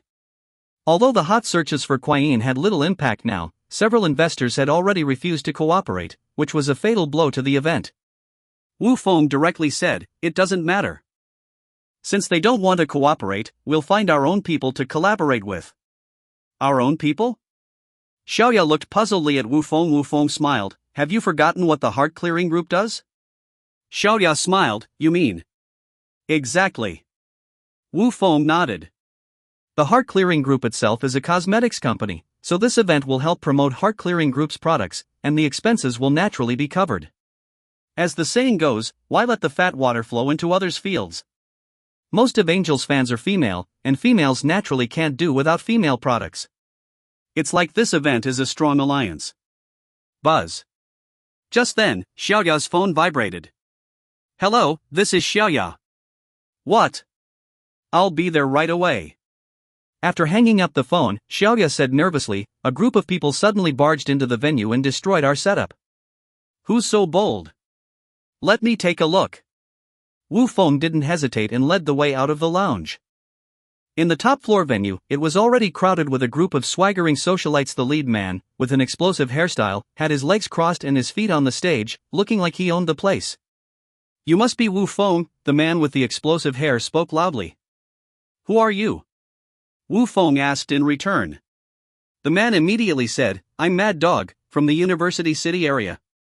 "So it's you." Wu Feng couldn't help but snort. Chapter 128, Dealing with Mad Bull on the Spot. "That's right, it's me." Mad Dog showed no fear of Wu Feng, his attitude extremely arrogant. Wu Feng chuckled, "I never expected you to be so bold." "Damn." Mad Dog jumped up, swaying his body as he walked, and said, "You managed to take down Tang Long not because you're so great, but because you used dirty tricks. Let me tell you, Wu Feng, while others might fear you, I, Mad Dog, don't. You sent my brother to the hospital, and I demand an explanation for that." Wu Feng sneered, "If you've already fought, what explanation do you want from me? Who do you think you are?" "Who am I?" Mad Dog's expression changed, and he immediately gestured with his hand. Dozens of big men quickly surrounded Wu Feng. At the same time, more big men kept coming out of the elevator. In a moment, hundreds of gangsters had surrounded the venue. Mad Dog arrogantly said, "I can block you today, and I'll block you tomorrow. I'll make you panic." Wu Feng shook his head, "I really don't know who gave you the courage." "My big brother, Mad Bull, gave it to me." Mad Dog said, even more arrogantly and confidently. He seemed reckless and immature in his actions. But in reality, everything he did was at the behest of his big brother, Mad Bull. At this moment, a big man with a red face and wearing a suit walked into the venue, with eyes as big as a bull's. "Boss Bull." "Hello, Boss Bull." The little brothers greeted Mad Bull one after another. "Boss, you're here." Mad Dog hurriedly went up to his boss, Mad Bull, and pulled out a chair for him. Mad Bull nodded, sitting down on the chair with legs propped up on the table just like Mad Dog. Mad Bull was even crazier than Mad Dog, never following any rules in his actions. He had made a name for himself in society over the years by acting recklessly. This was also the reason why no one dared to provoke Mad Bull. Mad Bull was the kind of person who feared nothing. Moreover, Mad Bull was well aware that behind this matter, the Lu family was supporting him. "Wu Feng, my brother, why did you have to do this?" Mad Bull spoke, seeming amiable but with a hint of menace in his smile. "There are quite a few people here." Wu Feng also smiled, casually lighting a cigarette. Mad Bull said, "We're all out here in the streets. You mess with me, I mess with you. You mess with my brother, I dare to mess up your place." Mad Dog chimed in, "My little brother made a mistake. You can talk to me, talk to my big brother." "But what about you? You didn't even say a word of greeting before you disabled someone." Mad Bull shook his head, "Brother, what you did made me lose face." Wu Feng asked, "How do you want to resolve this matter?" Mad Bull smiled, "It's simple, kneel down and apologize to me 3 times, and I won't pursue any trouble with you." "Ha ha ha." Wu Feng burst into laughter. What's so funny, do you feel wronged? Mad Bull's eyes became sharper. I'll tell you one thing, kneel down now, leave with your people, and I promise not to disable you. Slap. Mad Bull slapped the table with a bang. Say that again? You dare disable me? Who do you think you are? Mad Dog joined in. Wu Feng, stop pretending to be a big shot here. Don't think we don't know about your little tricks. Do you think your buddies on motorcycles can just waltz in here? Wu Feng immediately whistled, and the doors of the venue's elevator opened wide. The Black War brothers rode out on their big motorcycles. Is having motorcycles supposed to be impressive? Mad Bull directly threw a double-barreled shotgun onto the table. Wu Feng, I didn't bring anything else. If you play hard with me, I'll take your life. Mad Bull's eyes, larger than those of a bull, exuded an aura of dominance unique to someone of the underworld. The Black War brothers didn't ride their motorcycles into the venue. Instead, they parked them outside and walked up to stand by Wu Feng. Black War spoke, Boss Feng, do we take them all down, or just teach them a lesson? Before Wu Feng could speak, Mad Bull got angry. You son of a b*********, you have no respect. Mad Bull grabbed the double-barreled shotgun and stepped forward, pressing the muzzle directly against Black War's head. Are you Black War? You think you're tough? If I pull the trigger now, your head will become a smashed watermelon. Do you understand? Black War showed no fear, pointing at his own head. Come on, shoot. If you don't shoot today, I'll look down on you. Damn it! Mad Bull threatened, reaching to pull the trigger of the shotgun. But Black War wasn't to be trifled with. Though his combat and martial skills were not as good as Wu Feng's, dealing with a thug in such close quarters was a piece of cake. Bang! The shotgun went off, and screams echoed in the hall. Ah! But Black War remained unscathed where he stood. The one injured on the ground was his little brother, Mad Dog. Mad Dog was in a sorry state, covered in iron pellets, likely unable to survive for the rest of his life because the shot had hit him where it hurt the most. Just as Mad Bull fired, Black War grabbed the muzzle of the gun and directed it towards Mad Dog. So, the shot landed squarely on Mad Dog. Ah! Mad Dog screamed in agony. Damn it! Mad Dog gritted his teeth and quickly reloaded the gun, preparing to shoot Black War again. However, Mad Bull suddenly felt his vision blur, and the next moment, the shotgun was gone from his hand. Yes, the shotgun was now in Black War's hand. Mad Bull looked bewildered, completely unable to see how the other party had taken the shotgun.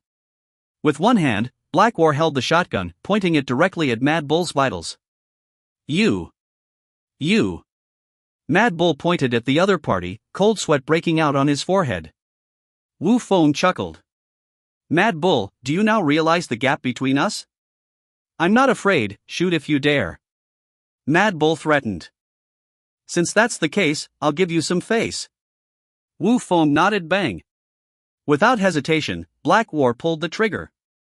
Ah! Mad Bull screamed as his whole body was sent flying several meters away by the iron pellets, finally crashing to the ground. Mad Bull's legs were covered in iron pellets, his situation even worse than Mad Dog's. Wu Feng sneered, this is just the first shot. Black War picked up the bullets that had fallen on the ground and quickly reloaded.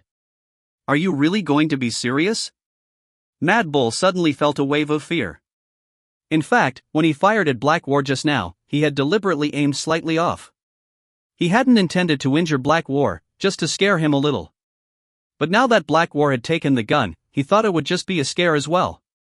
After all, in the underworld, if you could avoid fighting, you wouldn't fight. But now this Black War was completely unreasonable, even more crazy than himself. Black War aimed the gun at Mad Bull's legs. Bang! Countless iron pellets poured out in an instant. Ah! Mad Bull let out a deafening scream. Black War reloaded the gun again, aiming the muzzle at Mad Bull's little brothers. The little brothers were immediately frightened, backing away one after another. Their big boss, Mad Bull, had been taken down. It was fake bravery to say they weren't afraid. Wu Feng asked, anyone else wants to taste my bullets? Chapter 129, The Indomitable Lu Minghui. Is there anyone who still dares to defy? Wu Feng's words, though calm, carried a terrifying weight, rendering the entire assembly unnervingly silent. Under the command of the Mad Bull, hundreds of brothers stood, not daring to even take a breath. After all, now the gun was in someone else's hands. Even with just one gun, not a single soul dared to stick their neck out. In the face of bullets, all men are equal. Are you all deaf? Wu Feng spoke again, his tone still eerily tranquil. Black War brandished his hunting rifle, its muzzle traversing through the crowd incessantly. Everyone kept retreating, backing into corners, seeking refuge. Humph! Wu Feng snorted disdainfully, what are you hiding for? If you're scared, then get out of here. With these words, the delinquents seemed to awaken from a dream, scrambling out of the venue, rushing into the elevators at the earliest opportunity. Those who couldn't access the elevator fled through the emergency exits. In the blink of an eye, the once crowded hall was deserted, save for the Mad Bull and the Mad Dog, both wounded by bullets. Wu Feng turned, calmly observing the two, and spoke, you two little beasts dare to challenge me? Both the Mad Bull and the Mad Dog were pale, their bodies drenched in blood. Of course, the Mad Bull, having endured 2 bullets, appeared even more wretched than his lackey, the Mad Dog. Boss! The Mad Dog's voice was feeble. Pointing at Wu Feng, the Mad Bull uttered, kid, you're ruthless. I've roamed the rivers and lakes for decades, never have I encountered someone like you. Wu Feng retorted, after today, you surely will. Shaking his head, the Mad Bull warned, young man, don't be too arrogant, you'll suffer greatly in the future. Humph! Wu Feng snorted coldly, rising to place a foot on the Mad Bull's head. If a young man isn't arrogant, can he still be called young? Ah! The Mad Bull emitted a pained cry. Wu Feng promptly stepped on the bull's wound. One must own up to their mistakes and stand straight when taking a hit, understand? I understand. The Mad Bull's agonized cries sounded like madness. I give up, you're formidable. With the Mad Bull's heart-wrenching screams, Wu Feng finally relented. Get lost. Wu Feng turned, flicking off ashes from his cigarette, and said slowly, if there's a next time, I guarantee you'll vanish from this world. Fine, I'll remember your words. The Mad Bull nodded, supported by the Mad Dog. As they left the venue, Wu Feng waved his hand, and Black War along with a few brothers swiftly cleaned up the site. Initially, the venue was all set up, but with the disruption caused by the Mad Bull's gang, it was essentially for naught. Wu Feng returned to the rest area, instructing Xiaoya to rearrange everything and assigning Black War and others to assist in the hotel. Of course, assistance was secondary. The primary goal was to prevent any further disturbances and ensure Nine Sister Anchi's book signing continued smoothly. Wu Feng understood well that by neutralizing the Mad Bull, he inevitably drew the ire of the Lu family, who undoubtedly supported him. A confrontation with Lu Minghui was imminent, be it in terms of strength or resources. Facing the Lu family would be a protracted battle. For now, the priority was Anchi's book signing. Once Anchi departed from Qin City, Wu Feng could focus entirely on dealing with the scum that was Lu Minghui. While Wu Feng was busy, on the other side, Lu Minghui was occupied as well. He hurried to the hospital to visit the Mad Bull. For years, the Mad Bull had been one of the 4 titans of Qin City's underworld, thanks to the support of the Lu family. After Lu Minghui returned to the country, he had grown quite close to the Mad Bull, sharing drinks on several occasions, considering him a friend. Moreover, Wu Feng's actions were indirectly influenced by Lu Minghui. The Mad Bull lay on the hospital bed, his face as white as paper, about to be wheeled into the operating room. Ming, I've embarrassed you, failing at such a trivial matter. The Mad Bull chuckled bitterly. Ha ha. Lu Minghui shook his head slightly, revealing a bitter smile. The Mad Bull continued, that kid Wu Feng is truly ruthless. I've truly lost my nerve.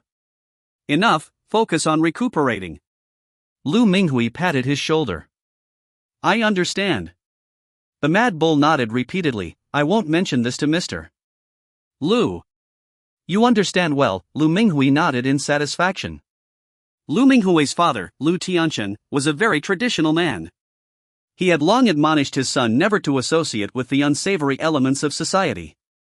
But Lu Minghui refused to heed his father's advice, instead consorting with those of dubious character day in and day out.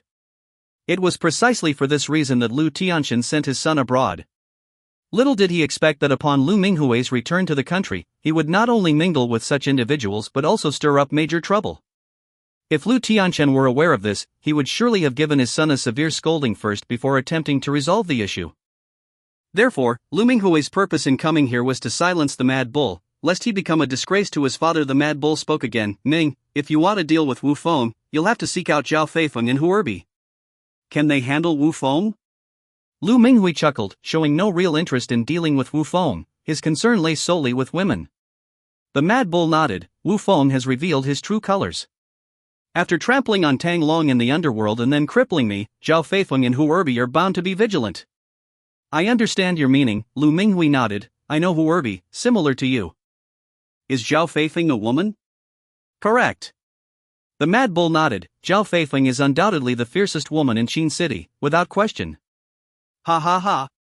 Lu Minghui laughed. Is she one of those particularly ruthless women? Yes. The Mad Bull nodded eagerly. One of my brothers once touched Zhao Feifeng's hand and ended up losing his hand to her. So ruthless?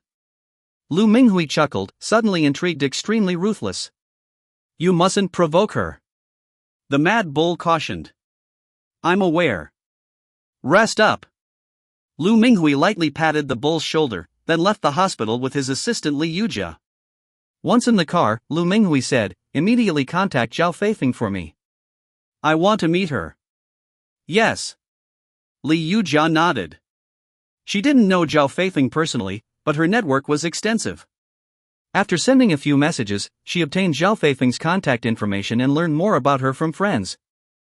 Li Yujia reported, Boss, just as the Mad Bull said, Zhao Feifeng is indeed an especially ruthless woman. I like that, Lu Minghui smiled. Only such women can arouse my desire to conquer. Li Yujia began, but Lu Minghui cut her off with a commanding tone. Get things arranged. Su Xianyan on Monday, Anqi on Tuesday, and Zhao Feifeng on Wednesday. This. Li Yujia hesitated, her expression showing difficulty. Boss, biting off more than you can chew. Are you sure about this? Stop the nonsense. Lu Minghui snapped. If this matter isn't handled, I'll deal with you first. Yes, I'll do my best. Li Yujia nodded repeatedly. Lu Minghui muttered, You know how to contact Zhao Feifeng, right? Li Yujia hastily nodded. I understand. I'll provoke the conflict between Wu Feng and Zhao Feifeng, then you'll reap the benefits. Good. Lu Minghui nodded in satisfaction. Drive, let's go home. Yes. Chapter 130, Ruthless Woman Zhao Feifeng. After 2 busy days and nights, Wu Feng finally welcomed the signing event of Zhou Jie Enchi in Qin City. Enchi had many fans, some even flew from abroad just to see her. Vanguard Entertainment Group, responsible for this event, not only had to arrange the signing but also had to host fans from all over. By 8:30 in the morning, the venue was packed, mostly with women. They fervently discussed various matters about Enchi, eagerly anticipating her appearance. At 8:35 sharp, the host slowly took the stage. Suddenly, someone in the audience exclaimed, Oh my, isn't that Qin City's actress Xiaoyu? Goodness, it's really Xiaoyu. Oh my god, this event is quite extravagant. Fans quickly became excited. Seeing Enchi was already a thrilling experience, and now a famous actress like Xiaoyu was serving as the host, undoubtedly elevating Enchi's status. It also demonstrated the considerable importance Qin City placed on this event. Good morning, everyone. I'm Xiaoyu, the host of this event. First and foremost, I warmly welcome everyone to Anqi's signing event. Actually, I'm also a fan of Anqi. Once again, there was a buzz in the audience. The fact that even Xiaoyu had read Anqi's books spoke volumes about Anqi's fame. Xiaoyu wasn't just praising Anqi, she genuinely had read her books. When Wu Feng approached her and asked her to host the event, Xiaoyu agreed without hesitation. After some pleasantries, amidst thunderous applause, Anqi made her entrance. She wore a blue hanfu, her hair adorned with simple decorations, resembling a fairy from television. Wow, she's so beautiful. Isn't that the dress of the protagonist in her new book? Sister Anqi looks stunning in a hanfu. Wu Feng and Su Xianyan, seated in the audience, both showed contented smiles. After several days of continuous hustle, their efforts were finally paying off. Su Xianyan continued the livestream, enthusiastically introducing the event. Wu, you've done a great job. Su Xianyan smiled and patted Wu Feng's shoulder, expressing her approval of her brother. Where? Wu Feng modestly responded with a smile. It's all thanks to your excellent arrangements, sister. You're getting sweeter. Su Xianyan teased with a smile. Wu Feng also chuckled, really? Then do you want to taste how sweet it can be? Dream on. Su Xianyan reached out to pinch Wu Feng. Ouch, don't play around, there are so many people here. Wu Feng quickly dodged. TCH. Su Xiaonian rolled her eyes at Wu Feng, then asked, "Is Black War here today?" "He's here, don't worry." Wu Feng replied. "That's good." Su Xiaonian nodded. "I'm afraid something might go wrong at today's event again." "Stop jinxing it." This time it was Wu Feng rolling his eyes. Su Xiaonian immediately covered her mouth, suddenly silent. It seemed like whenever she worried about something happening, it tended to happen just then. The doors of the venue swung open. A man in a suit strode in briskly. It was none other than Lu Minghui, with his female assistant Li Yujia calling out loudly, "Everyone, all of Anqi's books are bought out by Mr. Lu today." Wow! There was a collective gasp from the audience, countless girls covering their mouths in astonishment. No one had expected such a scene straight out of a drama where a tycoon bought out all the books. Buying out all the books was definitely the action of a wealthy young man. To be favored by a wealthy young man was undoubtedly the scenario countless girls dreamed of. But Lu Minghui's air of superiority lasted only 3 seconds because he was stopped at the door. No invitation, no entry. The person speaking was Black War, wearing a security uniform, his face indifferent. Lu Minghui exploded on the spot, "Are you blind? I'm here to attend the signing, I want to buy books." "Are you deaf?" Black War retorted, "I said, no invitation card, no entry." "Are you kidding me?" Lu Minghui's hands trembled with anger. "Are you looking for trouble?" Wu Feng smiled, "We follow the rules here. It's not difficult to get an invitation letter." "Fine, get me an invitation letter now." "I have money," Lu Minghui arrogantly demanded. Wu Feng checked his phone and shook his head, "I'm sorry, but we're out of invitation cards, and there are no available seats. If you want to buy books, you'll have to wait until the event is over." "Are you messing with me?" Lu Minghui gritted his teeth in anger. "Get him out." Wu Feng waved his hand. "Yes." Black War nodded. Without saying a word, he escorted Lu Minghui out of the venue. "I'll wait until the event is over, I'll show you," Lu Minghui shouted angrily. Soon, the doors of the venue were closed, and order was restored. Anqi continued to introduce her new book to her fans, and their attention returned to the stage in the audience. Su Xiaonian sighed, "Brother, trouble has arrived." "It's okay, I'll go check it out." "You stay here and relax." Wu Feng patted her shoulder. "Be careful," Su Xiaonian reminded him. "Okay." Wu Feng nodded and quickly left the venue. Lu Minghui didn't leave, he sat in the lounge of the lobby, legs crossed, smoking a cigarette, looking thoroughly disenchanted. When he saw Wu Feng coming out of the venue, Lu Minghui immediately stood up. "You dare to come out?" Lu Minghui loudly questioned Wu Feng. "I advise you to behave yourself." Wu Feng spoke, "I didn't deal with you before because I was too busy. If you don't know what's good for you, don't blame me for being ruthless." "Who's being ruthless?" a woman's voice rang out. Immediately after, a capable woman wearing a black leather jacket and a ponytail stepped out of the elevator. Her figure was wrapped in an hourglass shape, her face youthful and tender. Although she was already in her 30s, her spirit was still that of a young girl. She was none other than Zhao Feifeng, one of the 4 renowned kings of the underground world in Qin City. The fiercest woman in Qin City. "Zhao Feifeng, what are you doing here?" Black War stepped forward immediately, blocking Zhao Feifeng's way. Zhao Feifeng sneered, glanced at Black War from head to toe, and then said, "The former notorious killer is now willing to be a lackey? How ridiculous!" Black War snorted, "Ridiculous as you. I see you're here today, probably acting as a lackey for the Lu family as well. Why laugh at others when you're just as bad?" "You." The two locked eyes, their anger palpable. Chapter 131, The Decree of Wealth. The formidable Lady Zhao Feifeng holds a prominent reputation in the martial arts community of Qin City. Her name resounds universally, known to all and sundry. It is rumored that in her early years, Zhao Feifeng served as a mercenary abroad, her hands stained with the blood of countless lives. It is said that even the combined might of the other 3 heavenly kings pales in comparison to a single confrontation with Zhao Feifeng. Indeed, it is this very reputation that deters any from crossing her path to this day. Among the 4 heavenly kings of Qin City, Zhao Feifeng stands as the most enigmatic figure. "No matter what you say, if anyone dares to lay a hand on Li Minghui today, I will retaliate." Zhao Feifeng's tone is grave, devoid of any semblance of jest. Ha ha ha. Li Minghui bursts into laughter, his gaze provokingly fixed upon Wu Feng. This audacity fuels his confidence to disrupt the book signing event.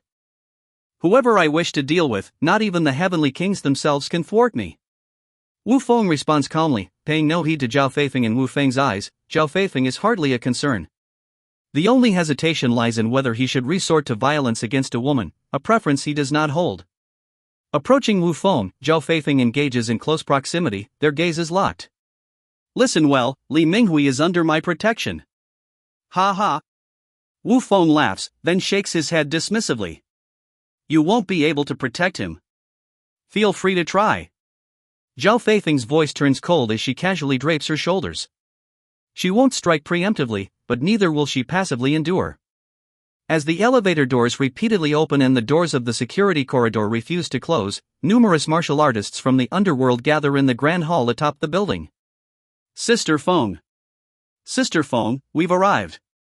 Hundreds encircle the entire hall, trapping Wu Feng within. Compared to the hundreds opposing him, Wu Feng's handful of associates is hardly a match. Humph. Zhao Feifeng snorts disdainfully, her demeanor aloof. Her subordinates are fierce fighters, relying solely on fists and numbers. At her command, they would relentlessly assail Wu Feng. Even if Wu Feng is skilled in combat, he is unlikely to withstand their relentless onslaught. With a sense of authority, Lu Minghui strides forward, poking Wu Feng's chest with his hand. You think you're tough, huh? You think highly of yourself? Let me tell you, this entire building belongs to Zhao Feifeng now. Do you think you can challenge me? Don't say I didn't give you a chance. Now kneel down and kowtow to me, and I'll let you send your two sisters willingly to my bed. Otherwise, I'll. Before Lu Minghui could finish his threat, Wu Feng grabs his finger with a crisp snap, breaking it. Ah! Lu Minghui's agonized cry echoes throughout the hall. There's no otherwise with me. I won't give you a chance. Wu Feng declares sternly, dare you touch me? Lu Minghui erupts in fury, turning to Zhao Feifeng and shouting, what are you waiting for? Finish him off. Attack. Zhao Feifeng gestures, her eyes icy as blades. Ever since Tang Long was sent to prison, she had taken notice of Wu Feng. And a few days ago, Wu Feng had crippled Crazy Bull. Zhao Feifeng surmised that Wu Feng aimed to dominate the underworld. Rather than passively endure his attacks, she chose to strike first. This alliance with Lu Minghui was founded on strategic necessity, with money being of secondary concern. Zhao Feifeng's subordinates surged towards Wu Feng, prepared to strike. Even Black Battle has steeled himself for a life and death struggle. He believes that with Wu Feng fighting alongside them, the adversaries present would be no match for the four brothers. But at this critical moment, Wu Feng unexpectedly raises a token. Who dares to move? Hold on. Zhao Feifeng signals her men to hold back, curiosity sparking among them as they glance at the token in Wu Feng's hand. It appears to be nothing more than an antique iron token, likely something one could find at a roadside stall in the antique market. Lu Minghui sneers, who are you trying to scare with a piece of junk? Wu Feng snorts in response, then turns to Zhao Feifeng. Does this fool not know what this is? Surely, you recognize it? Silent, Zhao Feifeng's complexion turns unusually grim, her throat swallowing hard. What rubbish is this? Decree of wealth? I've got plenty of wealth myself. What a worthless piece of crap. Lu Minghui curses, not taking it seriously. Smack! With a swift motion, Zhao Feifeng delivers a resounding slap across Lu Minghui's face. Why the hell did you hit me? Have you lost your mind? Lu Minghui shouts at Zhao Feifeng, his anger palpable. You fool, the decree of wealth is the token of the former city lord, and to see it is to see him. Zhao Feifeng rebukes loudly the former city lord. In the moment after uttering these words, Lu Minghui freezes. You. Are you saying this is the token of old Master Wan? Yes, Zhao Feifeng nods, casting a puzzled gaze at Wu Feng. How did you obtain this token? That's none of your concern, Wu Feng shakes his head. I understand, Zhao Feifeng nods, but refrains from pressing further. What? What do you mean? Lu Minghui asks Zhao Feifeng, are you planning to turn against us? I'm sorry, but I cannot harm anyone holding the token of the former city lord, Zhao Feifeng shakes her head. You. Lu Minghui's chest heaves with intense agitation. Wu Feng speaks up, take your people and leave immediately. Do you understand? Understood. Zhao Feifeng nods, clasping her hands in salute. Please convey my regards to the former city lord. With that, Zhao Feifeng waves her hand. Brothers, let's go. Yes. Countless voices resound as they retreat, gradually leaving the hall now. Lu Minghui is bewildered. Zhao Feifeng, are you just going to leave like this? What if the token is fake? Lu Minghui asks. Turning slowly near the elevator, Zhao Feifeng replies, if the token is fake, Wu Feng will suffer a fate worse than yours. In an instant, Lu Minghui feels as if struck by lightning. Indeed, in Qin City, anyone who dares to falsely claim the decree of wealth is essentially seeking death. And if Wu Feng dared to present the token to dismiss Zhao Feifeng, the former city lord would undoubtedly learn of it. If it's fake, Wu Feng will meet his end tomorrow. Wu Feng wouldn't jest with his life. Therefore, the decree of wealth must be genuine. That's Zhao Feifeng's choice. As the elevator doors open, Zhao Feifeng swiftly enters. Her subordinates recede like the tide. The once bustling hall gradually falls silent. Only Lu Minghui, her female assistant, and a few burly bodyguards remain. Wu Feng stows away the decree of wealth, revealing a faint smile to Lu Minghui. What? What are you planning? Lu Minghui's body trembles, suddenly feeling fear. Wu Feng shakes his head slightly. As I've said before, I didn't have time to deal with you earlier. Now that you've come looking for trouble, do you think I'll spare you? Terrified, Lu Minghui cowers behind her assistant, Li Yujia. Summoning her courage, Li Yujia points at Wu Feng and rebukes, so what if you have the former city lord's token? Lu Minghui is of the Lu family. If you harm him, you'll have the entire Lu family to contend with. Smack! With a swift motion, Wu Feng backhands Li Yujia, sending her crashing to the ground. Chapter 132, Mr. O intervenes. In terms of power and connections, the four major groups are almost at the pinnacle of Qin City.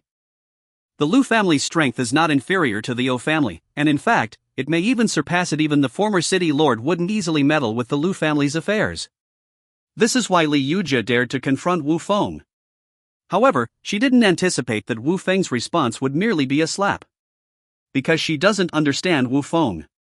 Wu Feng is a straightforward person, he can endure grievances against himself. But if anyone dares to harm his sister, he will not spare them, regardless of who they are.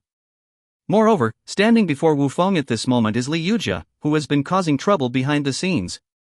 You're too arrogant. Li Yujia points at Wu Feng, simultaneously pulling out her phone as a threat. I'll call Mr.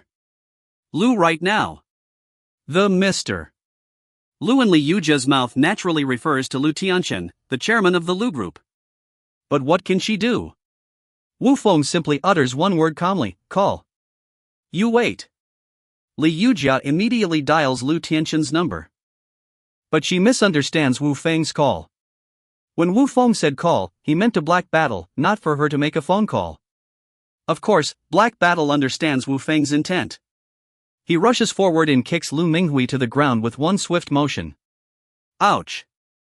Lu Minghui screams in agony, lying on the ground clutching his head, reminiscent of when he was bullied abroad. Black Battle and his three younger brothers immediately swarm in, punching and kicking Lu Minghui. Throughout the entire hall, Lu Minghui's screams echo incessantly. Meanwhile, Li Yujia also manages to connect the call to Lu Tianchen. Hello, Xiaoyu, what's wrong? On the other end of the phone, Lu Tianchen's voice is steady and sonorous. Li Yujia hurriedly says, Mr. Lu, something's happened. Wu Feng ordered people to beat Minghui. What? What's going on?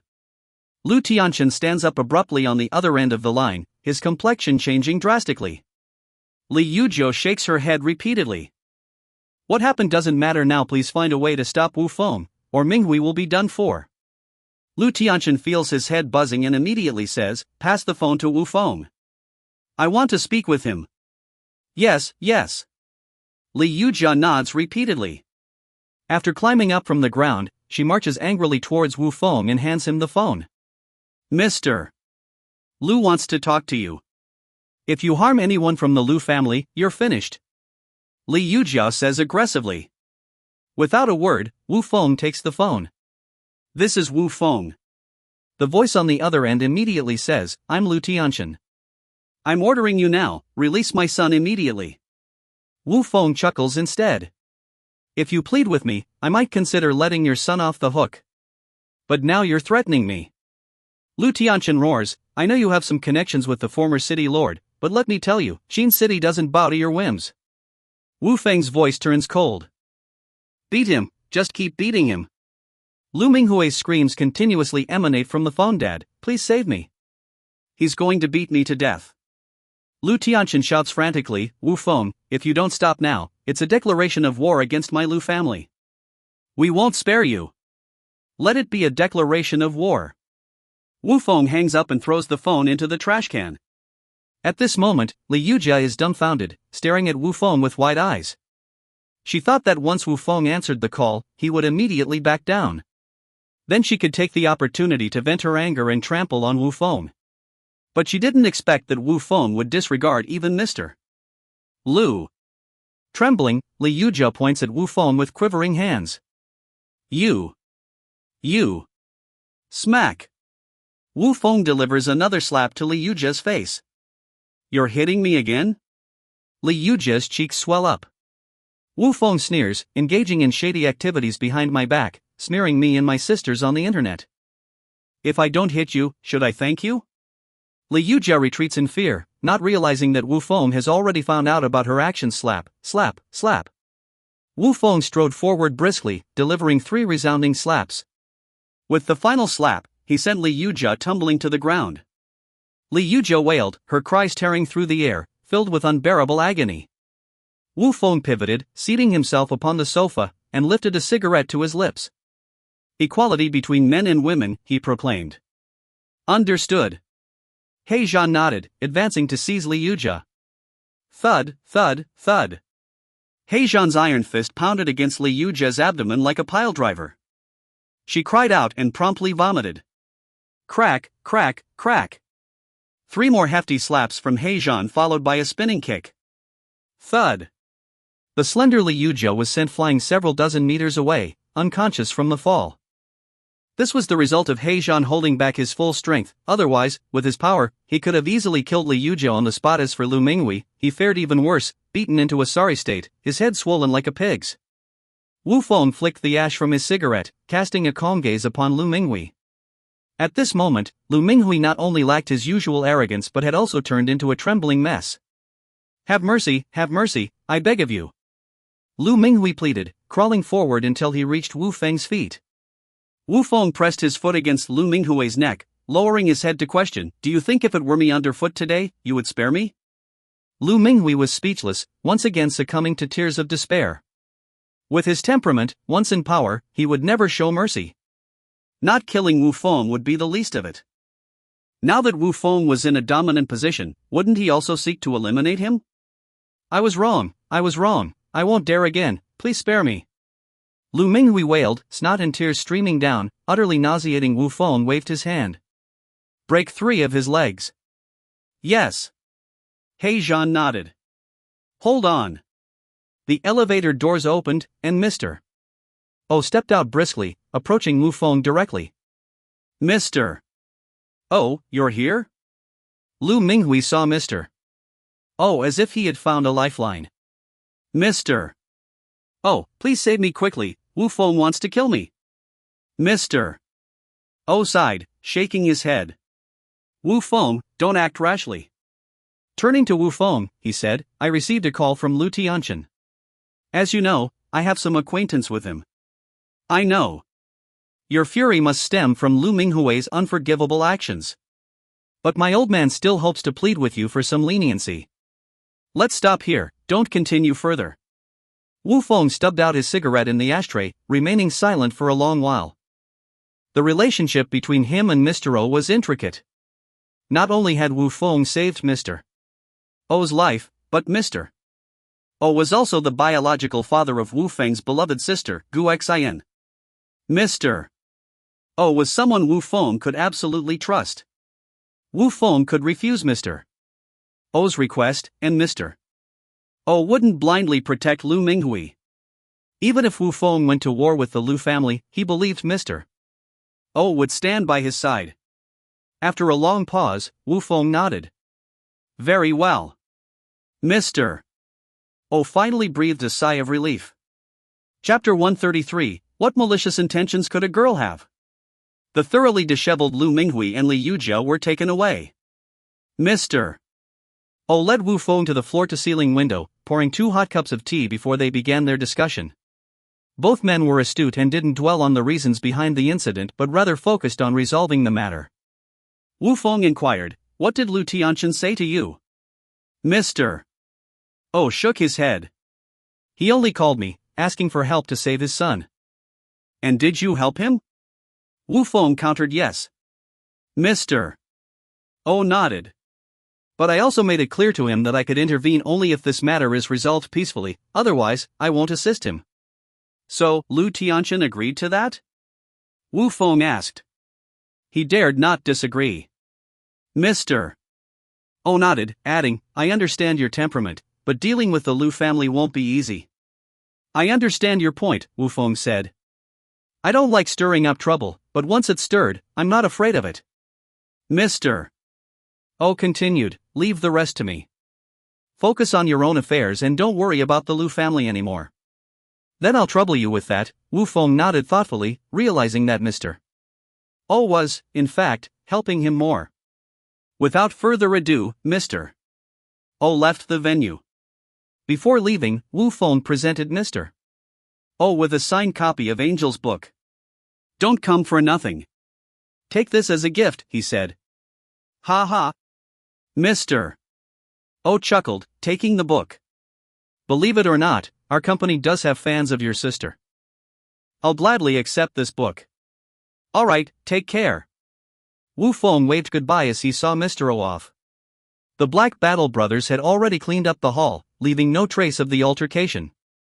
Inside the venue, Angel was still interacting with her fans, everything appearing calm. Wu Feng re-entered the venue and sat beside Su Xianye. How did it go? Su Xianye asked. They've been sent away, Wu Feng replied. You resorted to violence again? Su Xianye's expression tightened. I meant they were escorted away. Do you think your brother is that violent? Wu Feng retorted. Good to hear, Su Xianye nodded, finally at ease. Soon, the venue commenced the book signing session, with fans lining up eagerly to purchase the new book. Angel sat on the stage, signing autographs and shaking hands with fans, her face beaming with happiness. The event continued until around 3 in the afternoon, with all the books sold out. Angel stretched lazily. Finally, it's over. I'm exhausted. You've worked hard. Wu Feng smiled, it's you guys who worked hard. Angel opened her arms and hugged both Wu Feng and Su Xianye. Wu Feng held Su Xianye with one hand and Angel with the other. Follow me. Tonight, I'll call all the sisters back home, and we'll have a good gathering. Sure. Angel and Su Xianye nodded simultaneously. That night, eldest sister Guexian, fourth sister Mu Jieja, and eighth sister Wan Xian all returned to the villa. The family happily gathered together, chatting about their lives and work. After spending about 3 days in Qin City, Angel embarked on a new journey. In the villa, only Wu Feng and Su Xianye remained. The brother and sister shuttled back and forth between the company and the villa, busy as bees. Meanwhile, in the hospital ward, Lu Minghui was far from idle. He had many injuries and had been lying in the hospital for days. But there were still matters to attend to. Several nurses in the hospital had incurred his wrath. Playing around, he began to feel bored as his assistant caregiver, Li Yujia, sat cautiously by his bedside, peeling an apple for Lu Minghui. Minghui, you should calm down lately, she advised. Lu Zong warned me to keep an eye on you. You know his temper, so you should. Smack. Lu Minghui slapped Li Yujia across the face. How dare you speak to me like that? What kind of nonsense did my dad feed you? He accused. Nothing. Li Yujia shook her head repeatedly. Lu Minghui demanded, are you siding with me or with my dad? Of course, I'm on your side. I'll always be loyal to you. Li Yujia hastily declared, fearing she'd be kicked away by Lu Minghui. Pointing at her nose, Lu Minghui interrogated, and what exactly can you do? I'm sorry, Minghui, I'm incompetent. I messed up everything. Li Yujia immediately knelt on the ground, looking pitiful. I can't be bothered to beat you, you worthless person. Lu Minghui shook his head in exasperation. I had my eyes on 3 women, and you didn't manage to arrange any for me. I'm useless, please punish me. Li Yujia pouted, looking pathetic. I don't care if you're capable or not.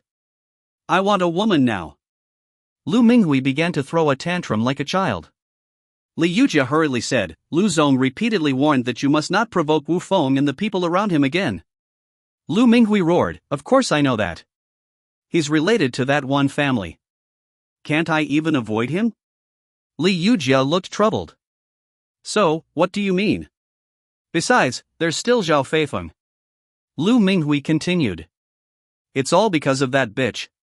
If she hadn't backed down, would I be in this mess? Yes. Li Yujia nodded. She's indeed responsible for this incident. Pointing at Li Yujia's nose, Lu Minghui declared, I'll be discharged in 3 days. No matter what you have to do, I want to get back at Zhao Feifeng. But you're injured. Li Yujia protested. Lu Minghui immediately retorted, light injuries don't keep me off duty, and severe injuries don't keep me in the hospital. It's a basic principle in our line of work, understand? Not quite, Li Yujia shook her head.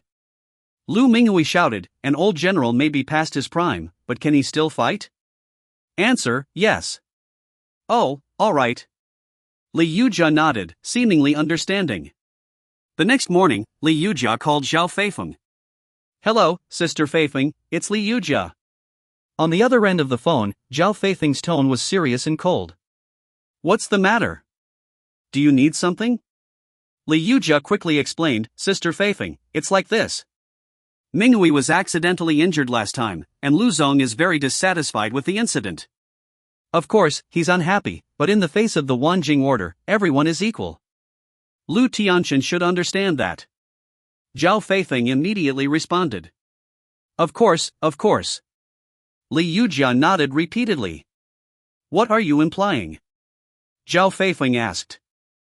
Li Yujia said, well, it's like this. Lu Zong has a tricky project on hand that requires someone like you to help solve it. What I mean is, if you help handle this matter well, not only will it repair the relationship with the Lu family, but you'll also receive a handsome reward. I don't know, Sister Feifeng, if you're interested. If you are, I'll send you the location, and we can discuss it in person. Alright, send me the location, and I'll come find you. Zhao Feifeng agreed without hesitation. After all, the other party was just a girl. What bad intentions could she possibly have? Chapter 134, Zhao Feifeng is enchanted. After hanging up the phone, Zhao Feifeng drove alone to the prosperous Grand Hotel in the city center. The Grand Hotel has a total of 8 floors. The first 3 floors are for dining, and the upper floors are for accommodation. Once the talk of the town, it used to specialize in various cuisines from around the world within the city. Later, other hotels imitated it, and the business of the hotel declined. The owner of the Grand Hotel is from out of town and has long been planning to sell the entire hotel. However, competition in the industry has been fierce, and he has not been able to sell it. When Zhao Feifeng entered the hotel, Li Yujia had already found a seat and ordered 2 Western dishes and desserts, all of which girls love. Feifeng, sister. Li Yujia stood up, excitedly grasping Zhao Feifeng's hand. No need to be polite, sit down and talk. Zhao Feifeng swung her ponytail, sitting directly on the sofa, crossing her beautiful legs. Whether in daily life or on business, Zhao Feifeng always wears high heels and stockings. Her love for high heels and stockings has become ingrained in her. If one day she doesn't wear high heels and stockings, Zhao Feifeng may not even step out of the house. Although she wears high heels, it is said that the heels are made of a special custom alloy material. When a real fight breaks out, one kick from her heel can cripple a man. Li Yujia showed an innocent smile, praising, Feifeng sister, you look so beautiful today. Thank you, you look beautiful too. Zhao Feifeng smiled. Although she is fierce, she is also a woman who likes to dress up beautifully. If someone compliments her beauty, she will also be very happy. Li Yujia continued to flatter, may I be so bold as to ask your age? Ha ha. Zhao Feifeng laughed, in terms of age, I could be your aunt. What? Li Yujia covered her mouth in astonishment, her face full of disbelief. So surprised. Li Yujia nodded. I heard your name a long time ago, but seeing you in person, it feels like we're similar in age. Ha ha. Zhao Feifeng laughed, covering her mouth. Actually, I'm almost 40. Li Yujia shook her head. Completely unbelievable, your skin is so well maintained, I'm a little envious. Women, you know. Zhao Feifeng said, you always have to be good to yourself, willing to spend money, this face won't age. I envy your life so much. Li Yujia lightly bit her lip, looking completely innocent. Just as long as you work hard, you'll have a better life than mine in the future. Zhao Feifeng smiled. Li Yujia asked again, Feifeng sister, may I ask, have you had boyfriends over the years? Zhao Feifeng smiled, little sister, you have a lot of questions, fortunately you're a girl. What if it were a boy asking you? Li Yujia asked curiously. Zhao Feifeng said decisively, then I would definitely castrate him. What? Li Yujia covered her mouth in shock. Just kidding. Zhao Feifeng laughed. In her eyes, Li Yujia looked more like a naive fangirl conquered by her charisma. However, over the years, I really haven't had a boyfriend. I can handle things myself. What can men give me anyway? That's true. Li Yujia nodded repeatedly, quickly pouring a glass of red wine. Feifeng sister, your treat. Thank you. Zhao Feifeng took the wineglass and clinked it with Li Yujia's. While they enjoyed desserts, they chatted about projects. Everything seemed normal. At the end of the corridor on the third floor of the hotel, there was the office of the opinion chairman. The chairman of the hotel often entertained guests in the office. Today, the person visiting the chairman's office was Wu Feng. Wu Feng came as the chairman of Vanguard Entertainment Group. The purpose naturally goes without saying. During this time, Vanguard Entertainment Group has been developing quite well. The company was already wealthy, so it naturally wanted to expand its projects. Some time ago, Wu Feng took a fancy to this grand hotel. Mr. Wu, please have some tea. Chairman Zhao handed the teacup to Wu Feng with both hands. Thank you, Chairman Zhao. Wu Feng took the teacup with both hands. Chairman Zhao smiled. Mr. Wu has been quite famous in Qin City recently. I have heard of the beautiful things you've done. Where? Wu Feng modestly said, just some minor matters. Ha ha ha. Chairman Zhao laughed. Mr. Wu, you're too modest. Let's talk about that young master from the Lu family. I didn't dare to provoke him, but you nearly crippled him. The Lu family didn't dare to say anything. With that courage, I deeply admire you. But what about you? You almost crippled someone, and the Lu family didn't dare to say anything. With that kind of spirit, I admire you wholeheartedly. Wu Feng waved his hand. Chairman Zhao, don't be so polite, we don't need to flatter each other. I'll be direct, I'm here not just to have tea with you, I want to acquire your hotel. Ha ha ha. Chairman Zhao laughed, excitedly saying, Mr. Wu, you're straightforward, I like that. Chairman Zhao has been in the business world for many years, often dealing with various CEOs, both sides testing each other like a game of Tai Chi. Someone as straightforward as Wu Feng is truly rare.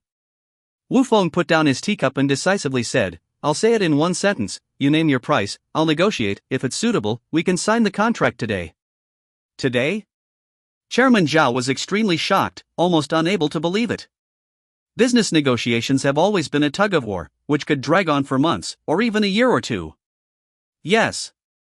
Wu Feng nodded. To be honest, our group is not short of money now, we lack projects. Good. Chairman Zhao nodded in satisfaction. In that case, I won't beat around the bush. After Zhao finished speaking, he directly extended a finger. Wu Feng smiled. As far as I know, Chairman Zhao, you've leased this building for 20 years, with 10 years remaining. That's right. Chairman Zhao nodded. Wu Feng said, the Lu family should have offered you 60 million. Yes. Chairman Zhao nodded, not denying it. Wu Feng said, to be auspicious, I'll give you 88 million, let's make some fortune together. Ha ha ha. Chairman Zhao shook his head. Mr. Wu, you're quite adept at bargaining, but this price definitely won't work. My hotel is currently profitable. Even if I do nothing, I can still earn for 3 years, with a net profit of no less than 10 million. It's not like the old days. Wu Feng shook his head. Your hotel is outdated now. Both the restaurant and accommodation need to be redecorated. Just doing some renovations will cost more than 10 million. By the time you earn back that 10 million, these 3 years would have been wasted. Chairman Zhao's face turned black on the spot because everything Wu Feng said was true. Wu Feng said, if you agree to this price, I'll call my sister immediately, and she'll arrange a loan for you and transfer the money directly. This. Chairman Zhao hesitated. Wu Feng immediately stood up. It's okay, take your time to consider, but I won't offer this price tomorrow. After saying that, Wu Feng pushed the door and left the office. Mr. Wu, don't rush to leave, let's talk it over. Chairman Zhao was anxious. This price was basically close to his expected price, already higher than the market. But Wu Feng seemed determined and quickly left the room. Mr. Wu, let's settle on this price, I'll transfer the ownership to you now. Chairman Zhao was also anxious. Wu Feng intended to turn back to discuss signing the contract, but unexpectedly saw Li Yujia in the restaurant helping a mature woman upstairs. He had seen this mature woman before. She was Zhao Feifeng. Chapter 135, Wu Feng's Righteous Action. Chairman Zhao, let's talk about the contract later, I have other matters to attend to now. Wu Feng pursued without looking back and headed to the elevator. By now, Li Yujia and Zhao Feifeng had already taken the elevator upstairs. Wu Feng noticed that the elevator stopped on the 6th floor before descending. This indicated that Li Yujia had taken Zhao Feifeng to the 6th floor. It's quite normal for two women to dine together, with one of them getting drunk and the other assisting her upstairs. However, if the woman in question was Li Yujia, then there was a problem. Although Li Yujia was a woman, she was essentially Lu Minghui's mother, a madam in the brothel. How could Zhao Feifeng, a woman who roamed the rivers and lakes, easily get drunk?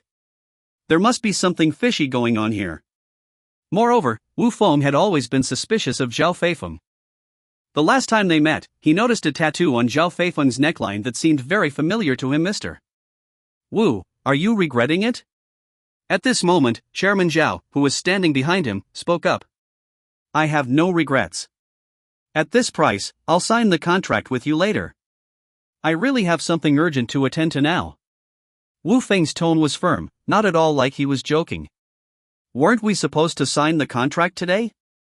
Chairman Zhao became anxious, afraid that Wu Feng might change his mind. Yes. Wu Feng nodded. At this point, the elevator door opened, and he directly stepped in. You can't leave. Chairman Zhao followed into the elevator. What are you doing, Chairman Zhao? Wu Feng was somewhat helpless as he pressed the button for the 6th floor. Let's talk it over properly, don't leave in a hurry. Chairman Zhao was now a bit anxious, afraid of missing this good opportunity. Wu Feng smiled. When the elevator door opened again, the corridor was empty. Without any surprises, Li Yujia had already taken Zhao Feifeng into a certain room. Wu Feng quickly stepped out of the elevator, followed closely by Chairman Zhao. Mr. Wu. Wu Feng stopped in his tracks and hurriedly said, Chairman Zhao, call the security room immediately and find out which room those two girls just went into. Chairman Zhao was momentarily stunned, then realized, is she your friend? Sort of, Wu Feng nodded. Understood, leave it to me. Chairman Zhao immediately called the hotel manager. The hotel manager quickly ran to the security room and, by retrieving the recent surveillance footage, promptly informed Chairman Zhao that the two women had entered room 606, registered under the name Lu Minghui. Chairman Zhao's expression changed. Mr. Wu, it's Lu Minghui's room. That confirms it. Wu Feng nodded. At this moment, Lu Minghui must be in the room, and what he was up to was crystal clear. With that said, Wu Feng headed straight for room 606. Chairman Zhao hurriedly followed, grabbing Wu Feng's arm. Mr. Wu, don't act impulsively. You've just reconciled with the Lu family, and now you're causing trouble again. Bang! Wu Feng didn't listen to Chairman Zhao at all, and he kicked the door open without hesitation. The scene inside the room completely shocked both Wu Feng and Chairman Zhao.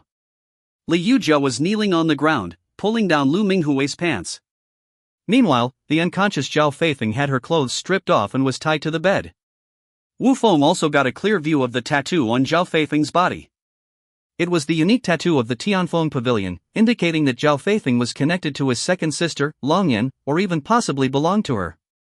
Seeing the sudden appearance of Wu Feng, Lu Minghui erupted in rage. You bastard, what the hell are you doing? Wu Feng gritted his teeth in fury. Wu Feng, screw your mother, why is it you again? Lu Minghui went crazy. Whenever he tried to do something good, Wu Feng always showed up to mess things up. Now that he wasn't bothering the people around Wu Feng, why did he come looking for trouble again? It was like he couldn't get rid of this pest. Get out, get the hell out. Lu Minghui shouted at the top of his lungs, his emotions completely collapsing. Li Yujia was even more terrified, covering her face and shrinking into the corner. Such a humiliating scene had been witnessed by someone. How could Wu Feng sit idly by?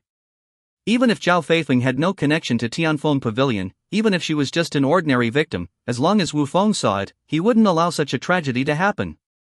Wu Feng grabbed a fire extinguisher from outside the room without hesitation and charged into the room. Boom! The fire extinguisher directly hit Lu Minghui's head. Ah! Lu Minghui screamed in agony, his voice extremely piercing. Li Yujia, kneeling on the ground, trembled even more, her face pale. Is this still human? Wu Feng stepped on Lu Minghui's head. What the hell am I doing? What's it to you? Are you crazy? Bang! Wu Feng grabbed another fire extinguisher and smashed it directly into Lu Minghui's nose. Ah! Lu Minghui covered his nose, screaming in pain. Bang! Bang! Bang! Wu Feng wielded the fire extinguisher and fiercely struck Lu Minghui's head. In no time, Lu Minghui stopped screaming because he had passed out. Wu Feng then turned to look at Li Yujia, who was trembling in the corner. Someone will deal with you later. Wu Feng pointed harshly at Li Yujia, then took out a military knife and cut the rope tying Zhao Feifeng. At this moment, Zhao Feifeng's face was flushed, her body burning hot, murmuring something in a half-conscious state. Wu Feng cradled her in his arms and carried her into the bathroom. Turning on the faucet, he let the ice-cold water fall on Zhao Feifeng's body. Soon, her feverish temperature gradually cooled down. After a long time, Zhao Feifeng slowly opened her eyes while soaking in the bathtub. She glanced at herself and then at Wu Feng, her expression suddenly changing. Wu Feng, you. What about me? Wu Feng glared at her and said, I'm here to save you. The person who harmed you is outside the door. At this moment, Zhao Feifeng quickly looked towards the bathroom door. On the ground, Lu Minghui had already fainted. Li Yujia cowered in the corner, trembling. In an instant, Zhao Feifeng remembered everything that had happened today. She and Li Yujia were discussing business. As she began to feel a bit drowsy, she leaned back on the sofa and fell asleep. When she woke up, this was the situation. Zhao Feifeng shook her head, trying to clear her mind. Then, she walked out of the bathroom, immediately took out her phone from her bag, and called her subordinates. Chairman Zhao, who was standing outside the door, hurriedly beckoned to Wu Feng. Mr. Wu, Mr. Wu. It's okay. Wu Feng waved his hand. Chairman Zhao, you go back first, pretend you haven't been here. Sorry about this. Chairman Zhao turned around and left, fearing he might get involved in this matter. On this side, Zhao Feifeng had finished her call, sitting at the bedside and wiping her damp hair with a towel, her eyes fixed on Li Yujia. Li Yujia quivered as she stammered, Feifeng, I'm sorry. Ha ha. Zhao Feifeng laughed, ignoring Li Yujia. Instead, she turned to Wu Feng and asked, why did you help me? Wu Feng pointed to the tattoo on her chest. Zhao Feifeng's gaze at Wu Feng suddenly changed. You handle the rest yourself. Wu Feng said, I have other matters to attend to. I need to go downstairs to discuss cooperation with Chairman Zhao. Alright, see you later. Zhao Feifeng nodded and watched Wu Feng leave. Chapter 136, Easily Acquiring the Grand Hotel. In the chairman's office on the third floor, Chairman Zhao paced back and forth, incessantly applauding. Trouble had arisen, significant trouble, and it had occurred right under his nose. What was even more dreadful was that he had become entangled in it. Despite Wu Feng's emphasis that he had not been there, who would believe it? As long as the Lu family's people checked the surveillance, they would immediately discern the truth of the matter. Leaving aside other matters, the Lu family would not let him off the hook for helping Wu Feng find people. Chairman Zhao was in a panic, a particularly severe one. Creak, the office door was pushed open, and Wu Feng briskly entered. Chairman Zhao seized Wu Feng's arm as if grasping a lifeline. Brother, you've finally returned. Wu Feng sat on the sofa with a smile. What's the matter, Chairman Zhao? Why the urgency? How could I not be anxious? Chairman Zhao lamented. Ha ha. Wu Feng laughed. I've already said, this matter has nothing to do with you. You can't just brush it off. Chairman Zhao shook his head. The hotel is mine, and no matter what, I can't untangle myself from this mess. Wu Feng also shook his head helplessly. I didn't intend to involve you in this matter, but rest assured, it's now between Zhao Feifeng and the Lu family. Ah. Chairman Zhao slapped his thigh. Regardless of the circumstances, one thing is clear, whether you want this hotel or not, you'll have to take it, whether you want it or not. Wu Feng shook his head and pulled Chairman Zhao to sit on the sofa. Chairman Zhao, don't be hasty. Sit down, let's talk slowly. We have plenty of time now. Chairman Zhao shook his head repeatedly. You may have time, but I don't. What are you afraid of? Wu Feng countered. I'm terrified. Chairman Zhao shook his head. I'm different from you. I'm an outsider. When the time comes, you'll all shift the blame onto me, and I won't be able to bear it. All right, I understand what you mean, Wu Feng nodded. Chairman Zhao wanted to quickly sell the restaurant and then flee from Qin City, thus absolving himself of any involvement in this matter. Hurry and sign the contract. I'll offer you an additional 88 million. Take it and go. Chairman Zhao hastily rose from his seat and retrieved the contract from the desk. Chairman Zhao completely resembled someone rushing to catch a duck on the verge of flight. Conversely, Wu Feng was not in a hurry. He first called seventh sister Su Xianyan. Hello, Feng Di, how did the negotiation go? Su Xianyan asked. Wu Feng replied, it went very smoothly. Chairman Zhao was eager to sell the hotel. You should arrange the loan immediately. No problem, I can arrange the loan in half a day at the earliest. Su Xianyan responded. All right, I'll hang up now. Wu Feng ended the call and told Chairman Zhao, the loan will be approved tomorrow. I'll sign the contract first. Apologies for inconveniencing you for one night. One night? I fear for my life. Chairman Zhao hastily shook his head. Wu Feng displayed a resigned smile. You know, our company's liquidity is limited, and loans take time.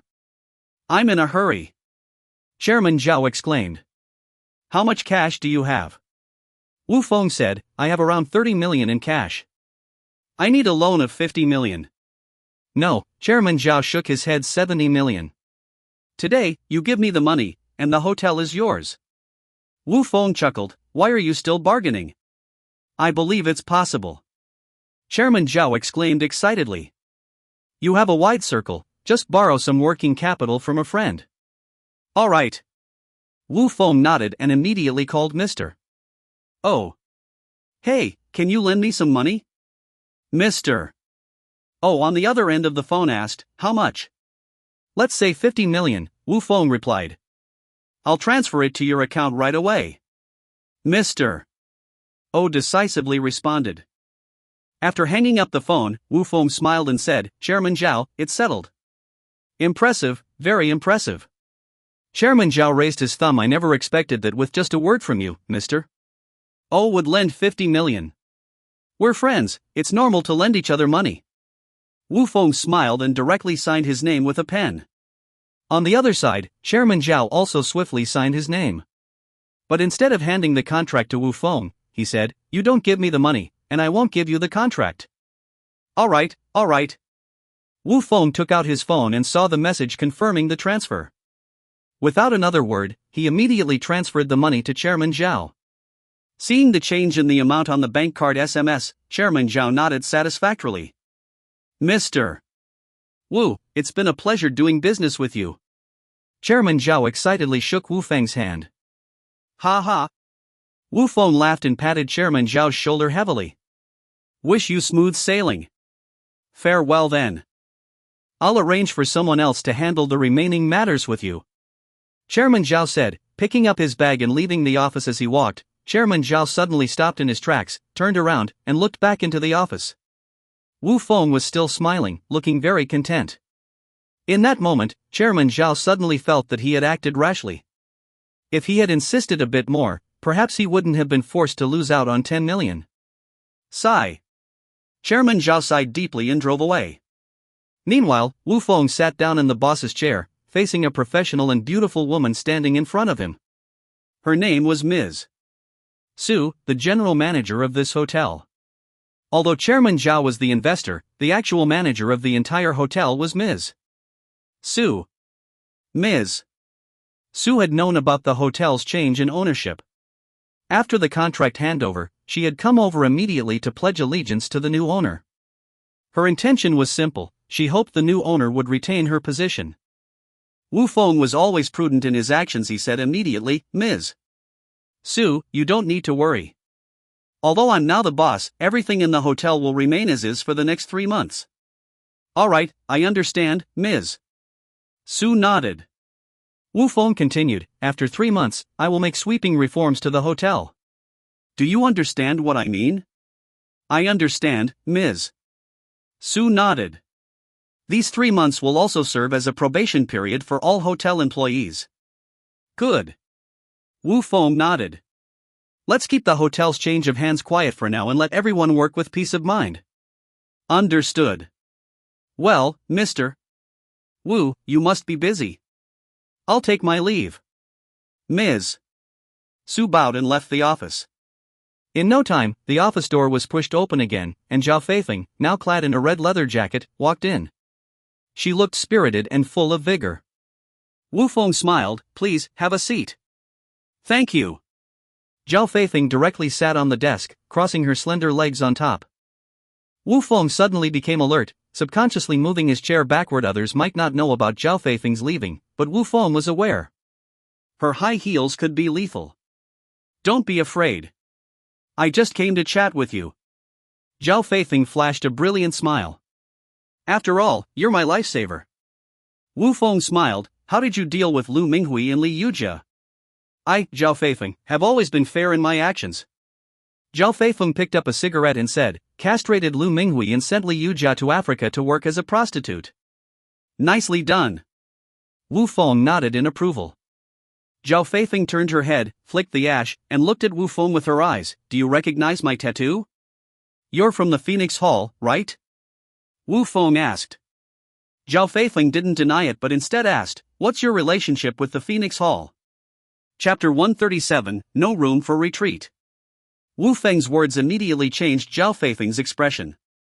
She fell silent, turned her head away from Wu Feng, and slowly lowered her slender legs. Wu Feng remained unrushed, leaning back in the boss's chair, crossing his legs, and picking up a teacup.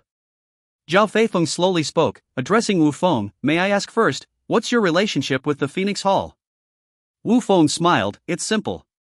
My sister is Long Yan." "What?" Zhao Feifeng was incredibly shocked, immediately turning to look at Wu Feng. "You mean, your sister is Long Yan?" "That's right." Wu Feng nodded, giving a slight smile towards Long Yan. Zhao Feifeng turned her head back, carefully scrutinizing Wu Feng. "The mistress of the Phoenix Hall, Long Yan, is your sister?" "Yes." Wu Feng nodded again. No need for doubts. Unable to resist, Zhao Feifeng asked, "Then you are?" "It's your turn to answer my question." Wu Feng countered. "All right." Zhao Feifeng nodded. "I admit, I was once a member of the Phoenix Hall, but retired due to injury afterward. Long Yan will always be my superior whether in the past or now. As long as she needs me, I am willing to die for her." "As expected." Wu Feng nodded. "I had guessed earlier that you might be affiliated with the Phoenix Hall. Since you recognize the Phoenix Hall's tattoo, I assume your identity must be extraordinary as well." Zhao Feifeng analyzed reasonably. Long Yan established the Phoenix Hall overseas, and even her family members didn't know much about it. Although Wu Feng was her brother, if he hadn't been involved with the Phoenix Hall, how could he recognize its tattoo? "I've also served as a mercenary overseas. That's all I can tell you." Wu Feng said calmly. "I understand." Zhao Feifeng didn't press further. Everyone has their own extraordinary stories. What differs is whether one is willing to share them or not. Wu Feng, listen carefully. Zhao Feifeng looked at Wu Feng solemnly and said seriously, "As Long Yan's brother who also saved my life, from now on, I owe you a life." "It's not necessary." Wu Feng shook his head. If he were to tell her that he was the master of the 10 temples, Zhao Feifeng would probably be even more astonished than she is now. After all, the Phoenix Hall overseas is one of the 10 temples. "It is necessary," Zhao Feifeng said sternly. "I, Zhao Feifeng, have always been someone who doesn't owe others anything. Wu Feng smiled, as you wish. But now you should consider how to handle Lu Minghui's matter. I've already taken care of it. Zhao Feifeng replied. Wu Feng shook his head. I'm not talking about Lu Minghui, I'm talking about the Lu family. If you mess with Lu Minghui, the Lu family won't spare you. I'm not afraid, Zhao Feifeng shook her head.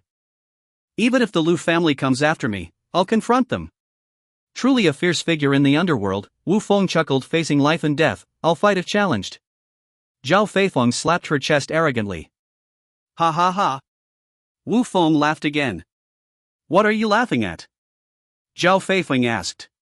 Wu Feng asked her, I can predict the outcome between you and the Lu family. They'll come after you, you'll take down the Lu family, then run away. Exactly. Zhao Feifeng nodded. How did you know? Because I understand people like you, Wu Feng replied.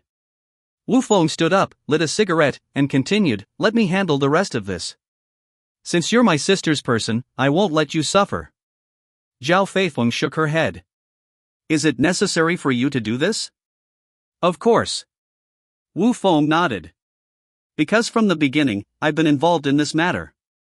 Whether you do it or not, I have to deal with it. All right. Zhao Feifeng nodded. Upon careful consideration, she realized that Wu Feng indeed couldn't avoid being implicated in this matter. Wu Feng said, go back and prepare well, wait for my notification. Okay. Zhao Feifeng nodded, jumped off the desk, and briskly left the hotel. Shortly after, Wu Feng also left the hotel. As soon as he got into his car, he received a call from Ouya. Hello, Ouya. Wu Feng smiled. I was just about to talk to you. Oh my ancestors, I also need to talk to you. Ouya on the other end of the line sounded quite helpless. Let's talk when we meet. Wu Feng smiled. All right. Ouya nodded and hung up the phone. Half an hour later, Ouya and Wu Feng met at a European-style club. Wu Feng sat leisurely on the sofa, while Ouya seemed agitated. What's going on? He asked. How did you get involved with Lu Minghui again? And what about this Zhao Feifeng? He continued. How did you manage to bring down Lu Minghui?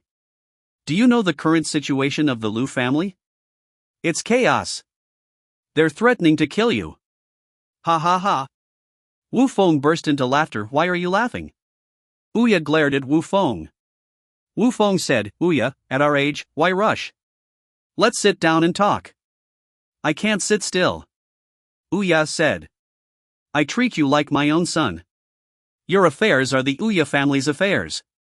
Can I not be anxious? I understand how you feel. Wu Feng nodded. But just being anxious won't help in this matter. Ah. Ouya sighed deeply and then sat across from Wu Feng, picked up a teacup, and drank it all in one go. Wu Feng said, the situation isn't that complicated. Lu Minghui drugged Zhao Feifeng, I caught him in the act, saved Zhao Feifeng, and she took care of Lu Minghui. Ouya breathed a sigh of relief. So you didn't do anything? Of course, I did. Wu Feng chuckled. If I didn't act, how could I save someone? Is Zhao Feifeng related to you? Ouya asked. Yes, and it's not an ordinary relationship. Wu Feng nodded. Although he wasn't involved in overseeing the affairs of the 10 temples, everyone under the 10 temples was his brother or sister. When his siblings were in trouble, how could Wu Feng sit idly by? You lad, you have quite a few love debts. Ouya shook his head, unable to help but sigh. Hey hey hey. Wu Feng waved his hand. Ouya, don't say that. We're not that kind of relationship. Ouya waved his hand. Love is love, I won't delve into it. Let's discuss how to resolve this matter. With your experience, how do you think we should handle this? Wu Feng asked. Ouya shook his head and said, I originally planned to pin all the blame on Zhao Feifeng, to clear you of suspicion. But from what you just said, it seems like you're tied to Zhao Feifeng. Exactly. Wu Feng nodded. That's the situation. In that case, there's nothing more to say. Ouya said. The Lu family definitely won't let it go. We can only go to war. This matter doesn't need to inform the old city master? Wu Feng asked. No need. Ouya shook his head. It hasn't escalated to that point yet. Okay. Wu Feng nodded. Prepare yourself to avoid being ambushed. Ouya said. I'll call Lu Tianchen right now to express our stance. Thank you. Wu Feng nodded. Although Ouya seemed slippery, he wouldn't deceive him. Ouya smiled, if the Lu family dares to move against you, the Ouya family will fight them to the death. Ha ha ha. Wu Feng laughed. Ouya immediately dialed Lu Tianchen's number. The first thing Lu Tianchen said was, Ouya, do you still have the face to call me? Where do you get off, Lu? Ouya chuckled. Why would I lose face by calling you? You told me personally that this matter ends here. And now? Lu Tianchen's voice on the other end of the line was clearly angry. Ouya decisively replied, what's in the past is in the past, and the present is the present. Let's not mix things up. Lu Tianchen roared, are you trying to cheat me? Don't say such things. Ouya hastily shook his head. I may be old, but I'm definitely not a cheat. But your son might be. You. What about me? Ouya interrupted. Flies don't land on seamless eggs. Your son brought this upon himself. Can he blame anyone else? You old man, are you tired of living? Lu Tianchen shouted. You punk, I've been fearless for so many years. Ouyu's temper flared up too, and he retorted without fear. Fine, you're tough. Lu Tianchen nodded. Ouya smiled, I'll vouch for Wu Feng. Do as you please. Alright, tomorrow night at 8, we'll meet at Juxian Manor in the suburbs. Lu Tianchen said. Alright, I'll be there. Ouya nodded. Lu Tianchen added, please bring Wu Feng and Zhao Feifeng with you. Rest assured, they'll be there. Ouya smiled. Good, good, good. Lu Tianchen nodded repeatedly before hanging up the phone. Inside the Lu family living room, chaos reigned.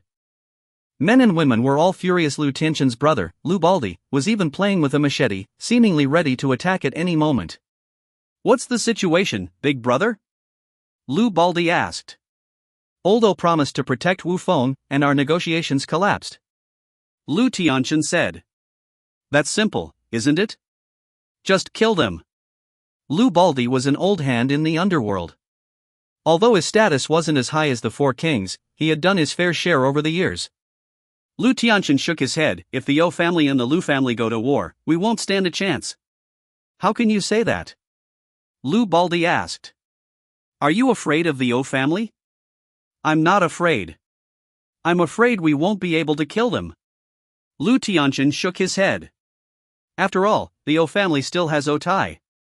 Lu Baldi shook his head. Otai is indeed a tough nut. I heard he was the one who killed Wang Caesar. Yes. Lu Tianchen nodded. To deal with the Yo family, we can only bring out our ace in the hole. What? Lu Baldi asked excitedly, are you saying we should bring Lu Invincible back? Exactly. Lu Tianchen nodded. The Lu family's greatest reliance is the war god, Lu Invincible. Is it still possible now? Lu Baldi asked. After all, the third brother is still in the war department. Don't worry. Lu Tianchen smiled. The war god's status in the war department is unparalleled. If there's something wrong at home, he can return anytime. I've already asked someone to call in just now. Ha ha. Lu Baldi laughed. That'll be exciting. When Oldo sees our Lu family's war god, I bet he won't even dare to fart. Naturally. Lu Tianchen said.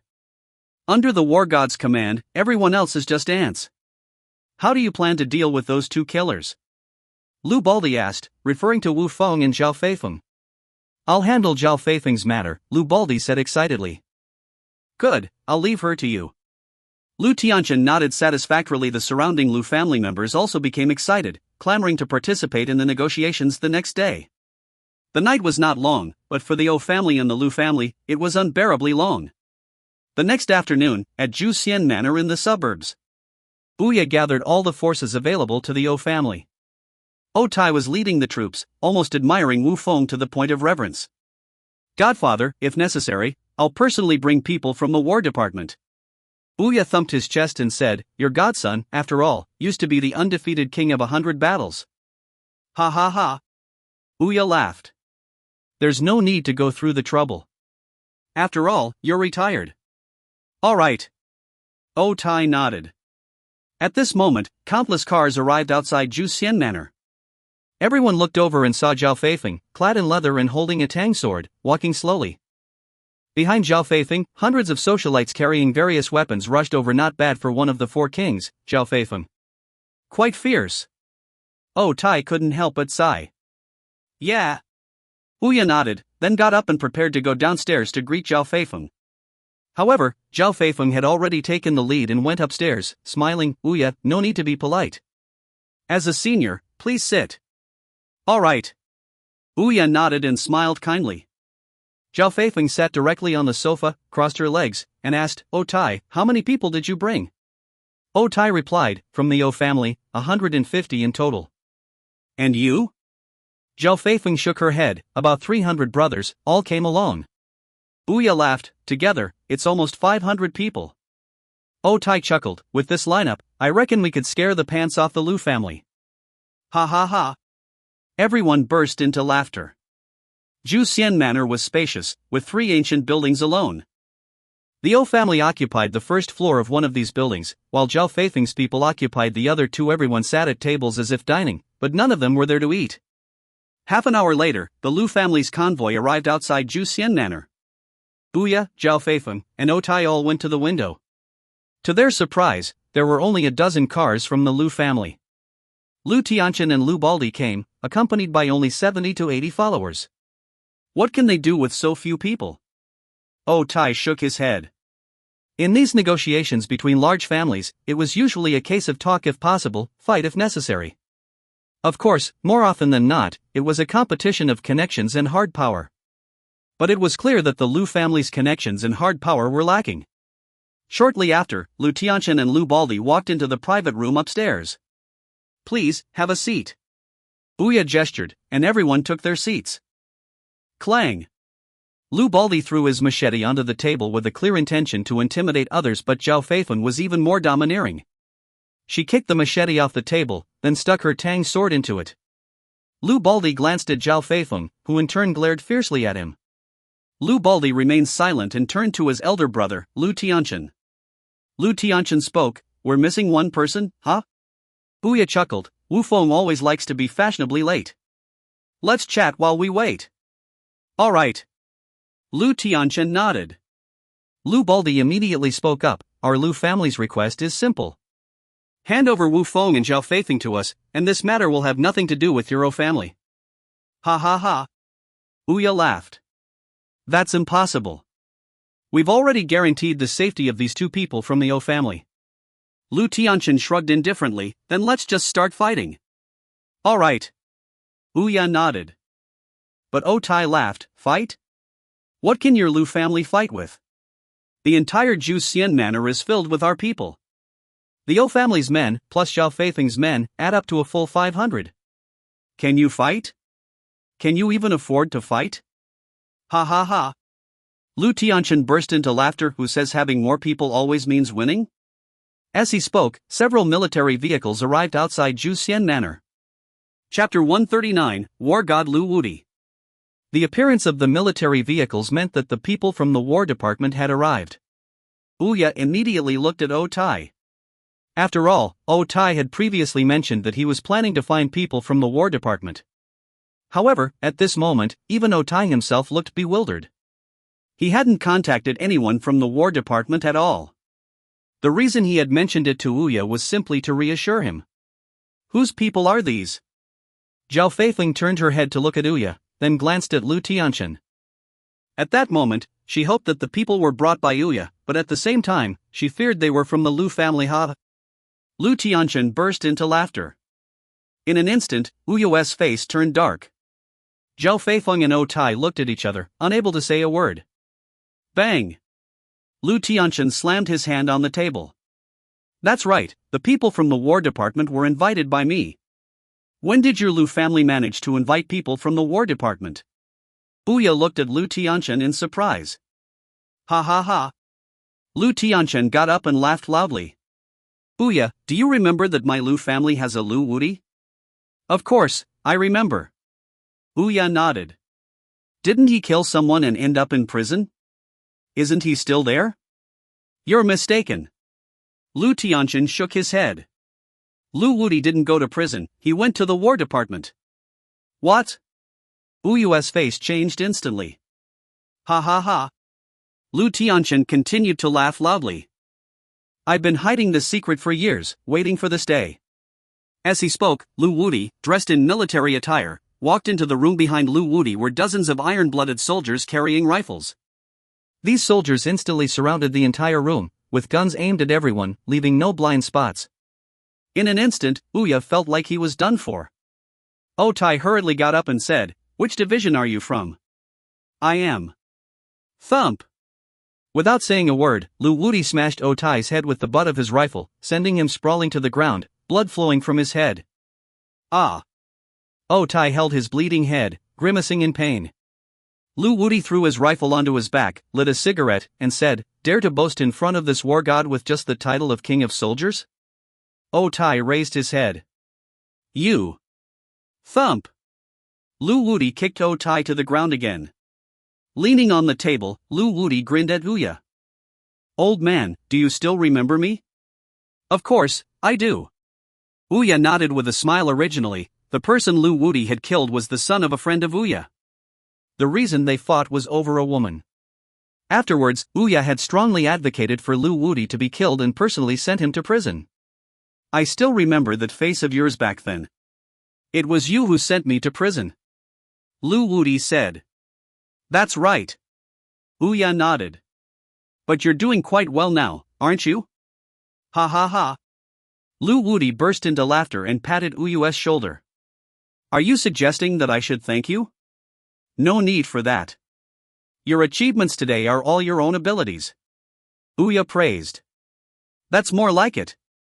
Lu Wudi pounded Ouyu's shoulder heavily. Thump, thump, thump. Lu Wudi's boots kept tapping on the floor as he walked back and forth in front of the table. Coming behind Zhao Feifeng, Lu Wudi placed his hands on her shoulders and leaned close to her ear, saying, "Miss Feifeng, missed me? Get your dirty hands off me." Zhao Feifeng didn't back down but rebuked Lu Wudi. Ha ha ha. Lu Wudi laughed loudly. "What if I don't?" As he spoke, two soldiers stepped forward, aiming their guns at Zhao Feifeng's head. "You!" Zhao Feifeng's neck turned red with anger, wanting to speak but not knowing how to start. "You're quite bold." Lu Wudi tapped Zhao Feifeng's shoulder heavily. "You actually crippled Lu Minghui. He was just a scumbag, he deserved it." Zhao Feifeng snorted. Lu Wudi snorted, "I don't care what you say, if someone from our Lu family is crippled, you have to give me an explanation. If you dare, kill me." Zhao Feifeng stood up defiantly, unafraid of Lu Wudi. "Do you think I won't?" Lu Wudi immediately grabbed his pistol and aimed it at Zhao Feifeng's head. "Hey!" Lu Tianqian hurriedly waved his hand. "Wudi, don't be impulsive. The matter hasn't been clarified yet, don't rush to take action." "Damn!" Lu Wudi cursed and grabbed Zhao Feifeng's chin. "You woman, I'm going to deal with you today." "You're dreaming." Zhao Feifeng shook her head and broke free from Lu Wudi's grip. Thump! Lu Wudi slapped Zhao Feifeng across the face. Before Zhao Feifeng could react, the barrels of two guns were once again aimed at her head. "Feifeng, don't be impulsive, sit down and talk." Ouya spoke up. "Humph." Zhao Feifeng snorted and turned back to sit at the table. Ha ha ha. Lu Tianqian shrugged and laughed again. "Ouya, do you still think you can keep Wu Feng and Zhao Feifeng now?" Ouya shook his head. "I admit, today my family underestimated the situation. I surrender." Ha ha ha. Lu Tianqian burst into laughter again. Ouya said, "I know your Lu family doesn't want bloodshed either. Feel free to make any demands." Lu Tianqian stood up, slammed the table, and said, "Simple, I want half of the profits from all of your family's companies." "What did you say?" Ouyu's face changed drastically. Half of the profits from all of family's enterprises was like asking for half of family's life. Lu Tianqian sneered, "Don't agree? Then I'll destroy you right here." Ouya shook his head and said, "I can give you half of the profits, but you can't touch Wu Feng and Zhao Feifeng." Lu Tianqian said, "I promise to keep them alive. Be clear about your words." Ouya demanded. Lu Tianqian said, I'll break 3 of Wu Feng's legs and deal with Zhao Feifeng, that's all. You. Wu Yue's face immediately darkened. This was more insulting than killing someone. What about me? Lu Tianchen said, do you think you still have the qualifications to negotiate with me? I'm telling you, I can kill all of you now, and at most, I'll just apologize to the old city lord. Ouya shook his head. You need to think clearly. Even if I'm gone, I'm still Ouya. So what? Lu Tianchen spread his hands. Peace is the priority. Do as I say. Ouya said, I'll give you 60%, but you release the 2 of them. Smack. Lu Tianchen stepped forward and slapped Ouya across the face. Are you deaf? I said I'll cripple Wu Feng and deal with Zhao Feifeng. There's no negotiation on this. Who said you'll cripple me? Suddenly, Wu Feng's voice came from outside the room. Then, the door was pushed open, and Wu Feng entered the room with the Black brothers. You're just in time. I'm going to cripple you. Lu Tianchen shouted. You? Are you worthy? Wu Feng snorted coldly. I'm not, but what about the war god Lu Wudi? Lu Tianchen shouted, looking at Lu Wudi.